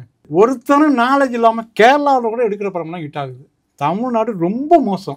எதையாவது ஒன்று சொல்லி வளைச்சு ஒரு ப்ரொடியூசரை வச்சு படம் பண்ணுறாங்களா ஒழிஞ்சு இந்த படத்தில் நம்ம லைஃப்பும் இருக்குது, அவங்க லைஃப்பும் இருக்குது அப்படின்னு நினைக்கவே மாட்டேங்கிறாங்க. சில பேர் என்கிட்ட சொல்லுவாங்க, சார் நீங்கள் எனக்கு இது பண்ணி கொடுத்துருங்க சார், அப்படி ஏன் இது பண்ண நீயும் காணாம போயிடுவேன், நானும் காணாம போயிடுவேன், 2 பேருமே இருக்க மாட்டேன், எதுக்கு அது பண்ணணும்? சொல்லியிருக்கீங்களா? எப்படி சொல்லியிருக்கேன், நிறைய பேர்ட்ட சொல்லியிருக்கேன். இப்போ நான் 20 கதை கேட்டு கிட்டத்தட்ட ஒரு 18 கதை வேண்டாம்னு சொல்லியிருக்கேன். எல்லாம் உப்புமா படமாக வருது. சரி, படம் பண்ணுவாங்க, ரிலீஸ் பண்ணுவாங்க, ஓடாது. அந்த மாதிரியான கதைகளை பண்ணுனா தெளிவாக பண்ணணும்னு நான் திரும்ப சொல்கிறேன். இந்த ஆர்டிஸ்டுங்களுக்கு மூளை கிடையாது. எவனா ஒரு நல்ல மியூசியத்தை கூப்பிட்டு கம்போஸ் பண்ணுவோம், கதையும் ஒரு 2-3 டாக்டர் நல்லா தெளிவாக கேட்க மாட்டாங்க. யாராவது வேண்டிய அவனுக்கு ஒரு ஜாலரை அடிச்சா அவனுக்கு வச்சு பண்ணுறாங்க. அப்படிதான் சினிமா போயிட்டு இருக்கு. தமிழ் சினிமா ஒரு கண்டிப்பாக ஒரு நல்ல சினிமா வரும். நானே இல்லாட்டாலும் நல்ல சினிமா வரும். வேற ஏதாவது பாடல்கள் நீங்கள் மனசில் நிற்கிற மாதிரி இப்போ ரீசெண்ட் டைம்ஸில் கேட்டிங்களா? அது நல்லா இருக்கிற சாங் உங்களுக்கு பிடிக்கும், எனக்கும் பிடிக்குங்க. நீங்களும் ரசிகன் தான், நானும் ரசிகன் தான், தம்பியும் ரசிகன் தான், எல்லாரும் ரசிகன் தான். இப்போ நாங்கள் அந்த டிஜிட்டல் குப்பையுமே நாங்கள் அப்பப்போ கொஞ்சம் ரசிச்சுட்டு போகிறோம். நீங்கள் சொன்ன டிஜிட்டல் குப்பைன்னா நான் என்ன எதை சொல்கிறேன்னா, அந்த இறைச்சலோட வர சாங், இறைச்சலோட வரதுன்னா ஒரு சாங்குங்கிறது டிஜிட்டல் குப்பைங்கிறது நான் எதை சொல்கிறேன்னா, அடி சாங்கு ஒன்று தேவை. அதுவே தான் ட்ரெண்டுன்னு சொல்லக்கூடாது. அடி சாங்குங்கிறது ஒரு அடி சாங்கு அடிச்சு நீங்க போட்டு விட்டீங்கன்னா பயங்கர ட்ரெண்டா? அதுவும் வேணும், எல்லாமே வேணும். இப்போ அனிருத்லாம் அதானே பண்றாரு. எல்லா படத்துலயும் ஒரு பீட் அடின்னு அடிச்சு இப்போ இருக்கிற ட்ரெண்டுக்கு ஏற்ற மாதிரி போறாரு இல்ல? இப்போ என்ன அடிச்சு போட்டு ஹிட் பண்ணிருக்காரு சொல்லுங்க? இப்போ சிட்டுக்கு வருது. சிட்டுக்கு யாருது அது? அது அனிருத்துது. அவருதா? டிஆர் அடிச்சிருந்தாரு. அது ஏன் டிஆர்னு சொல்றீங்க? அவர் அந்த அது ரீமிக்ஸ் மாதிரி பண்றாங்க சார், ரீமிக்ஸ் பண்ணி தானே பண்றாங்க. அப்ப இங்கேயே அனிருத்த சொல்றீங்க, டிஆர்ஐ சொல்றீங்க, அதுல கொஞ்சம் அவருடைய ஃபிளேவர் வச்சு இப்ப இருக்கிற ஆடியன்ஸ்க்கு ஏற்ற மாதிரி பண்றாப்புல. இது வந்து நான்லாம் அப்பனுக்கு அப்பா இந்த மாதிரி 1000 பண்ணலாம், ஒன்றும் பெரிய விஷயமே கிடையாது. நான் நம்ம கிட்ட இருந்து நீங்க மியூசிக் கோடிக்கணக்கில் வாங்குறீங்களா, நீங்க ஏன் அதுக்கு டியூன் பண்ண மாட்டேங்கிறீங்க? ஏமாத்துறீங்களா? இப்ப மனசுல ஆயோன்னு ஏமாத்துறீங்களா? மனசுல ஆயோன்னு வருது, அதெல்லாம் மனசுல ஆயோ. ஏங்க நீங்க மலையாளத்துல உள்ள சாங் அடிச்சா எங்களுக்கு தெரியாதா? நல்ல டியூன் பண்ணுங்கப்பா. ஆனா அதை லைக் பண்றாங்களே, இன்ஸ்டன்டாவே எல்லாருமே பிடிச்சிருக்குன்னு சொல்லிட்டு ரீல்ஸ் பண்றாங்க. அது ஆர்கானிக்கா ஒரு சில பாடலாம் வருது. நான் ஒரு நல்ல சாங் கொடுத்தா லைக் பண்ணுவாங்க. இப்ப நல்ல சாங் கொடுத்தா அப்ப நான் லைக் பண்றேன், இப்ப நீங்க லைக் பண்றீங்க, எல்லா யூத் தானே லைக் பண்றாங்க நல்ல சாங்க. யாரும் வந்து நல்ல சாங் கொடுத்தா வேண்டாம்னு சொல்ல போறது. நல்ல சாங் உங்களுக்கு வரல, அவ்வளவுதான். சம்பளம் வாங்குறீங்க கோடிக்கணக்கில். இப்ப நானும் அதை பண்ண முடியும். எனக்கு விஜய் இருந்தா நானே இன்னைக்கு வந்து எல்லாம் 50 கோடி கேட்பேன். விஜய் என்ட்ரன்ஸ் வச்சுங்க, ஏன் யூனிட் இன்னைக்கு விஜய் படம் எனக்கு இருக்கட்டும், நான் 50 கோடி கேட்பேன். பரணி வந்து பழைய ஸ்டைல தான் அந்த பிம்பம்ன்றது இருக்குதுன்னு நம்புறீங்களா நீங்க? இப்போ சினிமாக்குள்ளார ஒரு செட் ஆஃப் குள்ளார வந்து இவங்க எல்லாம் அவுடேட் ஆயிட்டாங்கன்றது ஒரு எல்லாருக்கும் பரவலா இருக்கிறதுனால நம்மள கூப்பிட மாட்டாங்களோ? அப்படியெல்லாம் நான் நினைச்சதே கிடையாது. யாருக்கும் திறமை இல்லைன்னு நான் நினைக்கிறேன். நான் தான் கம்போஸ் பண்ண தயார். நீ யாரை எத்தனை மியூசிக் வேணும் கூப்பிட்டு நானும் வர்றேன், கம்போஸ் பண்ணுவோம். உனக்கு எது பிடிச்சிருந்து ஆடியன்ஸ் தானே பார்க்க போறான், அவன் சொல்லட்டும். இப்போ பேட் அவுட் ஆயிட்டாரு, இவருக்கு ஃபிட்னஸ் இல்லைன்னு அவன் சொல்லட்டும். நான் அங்க உங்களை எல்லாம் கும்பிட்டுட்டு இறங்கி வர்றேன். இளையராஜாவே ஒரு கட்டத்துல ரஜினி வந்து வேணாம்னு ஒதுக்கிட்டு, இப்ப இளையராஜா சொல்லிருந்தீங்க, அவர் திருப்பி வழி நடிகை கொடுத்தோன்னா அவரு தாங்கன்ட்டீங்க திருப்பி. ஆனாலும் பெரிய ஹீரோ வர மாட்டாங்கல்ல, மாத்தி பேசுற நீங்க. இப்ப இளையராஜாவே வந்து ஃபீல்ட் அவுட் இல்லீங்க, அவர் வழி நடிகன்னு ஒரு பாட்டு போட்டாரு, அவரு தாங்கன்ட்டாங்க. அப்படியே அந்த நாக்கெல்லாம் மாத்திட்டு எவனுக்குமே இங்க ஞானம் எல்லாம் கிடையாது. அவரு நிறைய தடவை சொல்லியிருக்காரு ராஜா சார், ஞானங்கிறது வந்து ஞானம் உள்ளவங்களுக்கு தான் தெரியும். திருப்பி கிட்டு கொடுத்தாரு, இப்போ சிம்போனி வரைக்கும் பண்ணாரு. அவரு தான் திருப்பி வந்து மியூசிக்கில் ஹையஸ்டாக நிற்கிறாரு. எத்தனை மியூசிக் டேரக்டர் வேணாலும் வாங்க, இனிமே ஒரு நல்ல மியூசிக் டேரக்டர் வந்து நிற்கிறது வருவாங்க காலத்தில்.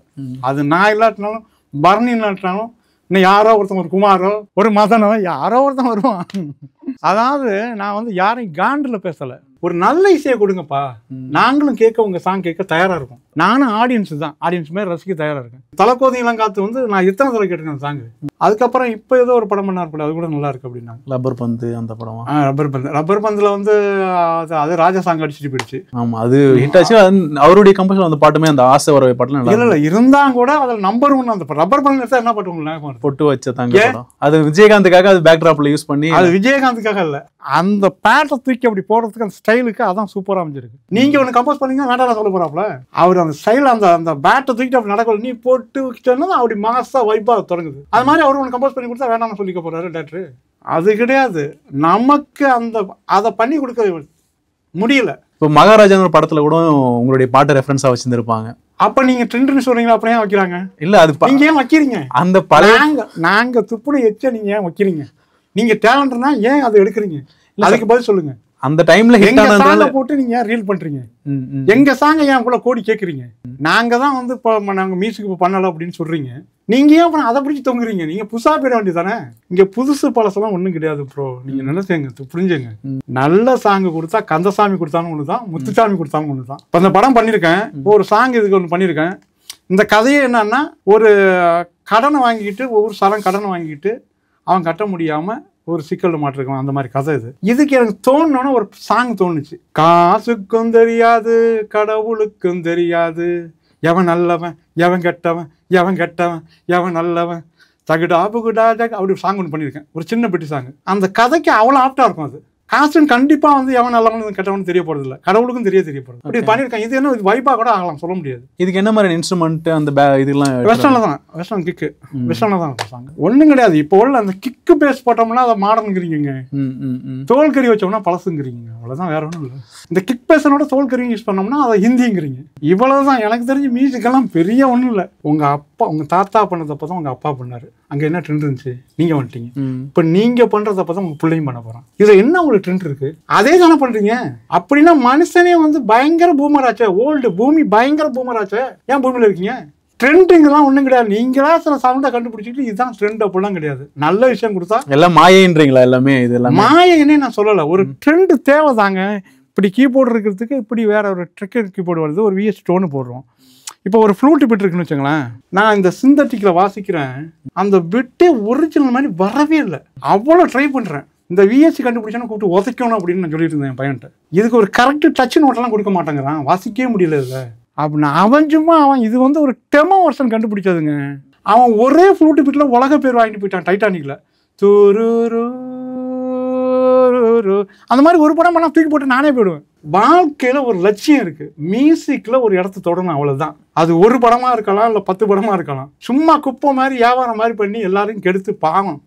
ஹாஸ்பிட்டலுக்கெல்லாம் போனால் அந்த தான் ஆஃப் பண்ணுங்க ஐயா நான் கத்தி கூட குயிக்கங்கிறாங்க. ஓகே, அந்த மாதிரி வந்து ட்ரெண்டுன்னு நீங்களாக உருவாக்கி ஒன்று வச்சுக்கிறீங்க. ட்ரெண்டுங்கிறதுலாம் ஒன்றும் கிடையாது. அந்த நேரத்துக்கு ஸ்பீடாக ஏதோ ஒன்று போகிறதுக்கு ஒரு ரிதம் சாங்கு தேவை தான், பீட்டு சாங்கு கண்டிப்பாக தேவை தான். அது இளையராஜாவும் பண்ணியிருக்காரு, ரகுமான் சாரும் பண்ணியிருக்காரு, எல்லா மியூசிக் நானும் பண்ணியிருக்கேன். பார்த்துட்டு போனேன் டன் டன் அதெல்லாம் என்ன அப்புறம் பண்ணுறதுலே வந்து ஒரு நல்ல அதுலேயும் விஷயம் உள்ள சாங்காக வேணும்னு நினைக்கிறோம். யாரையும் நான் வந்து இதை வந்து யாரையும் குறை சொல்லணும், யாரும் தூக்கி வச்சு பேசணுங்கிறதுலாம் கிடையாது. நீங்கள் அப்படியே போடுங்க, நான் ஒன்றும் இதுக்கு ஒன்றும் இது ஒன்றும் பண்ணலை. யார்கிட்ட வேணாலும் பேச தயாராக இருக்கேன், வாயா. அதாவது இந்த ட்ரெண்டுங்கிறதே வந்து ஒன்று நான் சொன்னதுங்களேன், ட்ரெண்டுன்னே ஒன்று மைண்ட்லேயே வச்சுக்காதீங்க. ட்ரெண்டுன்னா பல தமிழ் எப்போயே கண்டுபிடிச்சது ஆதி காலத்தில். அதையும் இன்னும் நீங்கள் எழுதிட்டு இருக்கீங்க, அதையும் என்ன படிச்சுட்டு இருக்கீங்க? அது பயங்கர பூமராச்சே, அதையும் படிக்கிறீங்க. இங்கிலீஷ் எப்பயும் இங்கிலீஷ்காரன் கண்டுபிடிச்சது, அதையும் அப்போ பண்ணிட்டு இருக்கீங்க. மைக்கேல் ஜாக்சன் வேற ஒரு மாநிலத்தில் உள்ளதை இங்கே கொண்டு வந்து போட்டால் அது கொஞ்சம் புதுசாக தெரியும், அவ்வளோதான். இப்போ மைக்கேல் ஜாக்சன் பண்ணதை கொண்டு வந்து அந்த ஸ்டைலை வந்து இங்கே முக்காபில் அடித்தார் ரகுமான் சார். வந்து ஏன் முக்காபில் அந்த சிக்கு ரயில் அந்த தொப்பி கிப்பி அந்த ஐடியாலாம் மைக்கேல் ஜாக்சன் பண்ண ஆல்பம் தானே அது. ஆமாம், அதை ஐடியா பண்ணால் இங்கே புதுசாக இருந்துச்சு. பட் அதை வந்து ட்ரெண்டாக உருவாக்கிட்டாருங்கலாம் கிடையாது, ஏற்கனவே இருக்குது. இப்போ இளையராஜா வந்து வில்லேஜில் கேட்ட விஷயங்களை கொண்டு வந்து இங்கே வச்சு பண்ணார். ஒன்று நம்ம வாழ்வியலில் எது கலந்து எது பிடிக்குதோ அது கொண்டு வந்து பண்ணுறோம், அது ஒரு ட்ரெண்ட் ஆகுது. தேவானை வந்து நிறைய காணா கொண்டு வந்து இறக்குனாரு. ட்ரெண்டுங்கிறதே ஒரு ஏதாவது ஒரு புதுசாக ஒரு மியூசிக்கில் கொண்டு வந்து இறக்குறது. இப்போ வர மியூசிக் என்ன புதுசாக கொண்டு வந்து இறக்கிருக்காங்கன்னு நான் கேட்குறேன். ஃபாரின்லேருந்து எடுக்கிறாங்க, ஃபாரின்லேருந்து ஏற்கனவே எடுத்தாச்சே, நீங்கள் என்ன இறக்குறீங்க சொல்லுங்கள். அந்த மாதிரி வந்து எனக்கு வந்து யார் எதிரி எல்லாம் கிடையாதுங்க. நல்ல சாங் பண்ணால் என்ன மாதிரி இப்போ ஒய்தீஸ் கொலை வரையும் நான் அத்தனை முறை கேட்டிருக்கேன், எனக்கு சூப்பராக பிடிக்கும். மாடர்ன்லேயே அது ஒரு சூப்பர், ஒரு டியூனாக ஒரு கிராஃப் இருந்துச்சு அதில். அது மாதிரி சார் நல்ல சாங் வச்சு நான் ரசிக்க தானே செய்கிறேன், எனக்கு யாரும் எதிரியெல்லாம் கிடையாது. நல்ல சாங்கு இல்லை, அதனால் சில பேர் நினச்சிக்குவாங்க காண்டில் பேசிட்டு, காண்டெல்லாம் கிடையாது. நான் தான் எனக்கு வந்தாலும் சரி வராட்டாலும் சரின்னு சொல்லணும், அப்புறம் எனக்கு என்ன காண்ட் இருக்க போகுது. சூப்பர் சார், நிறைய விஷயங்கள் ஷேர் பண்ணீங்க. ஒரு லைஃப் ஜேர்னியை பார்த்த மாதிரியே இருந்தது.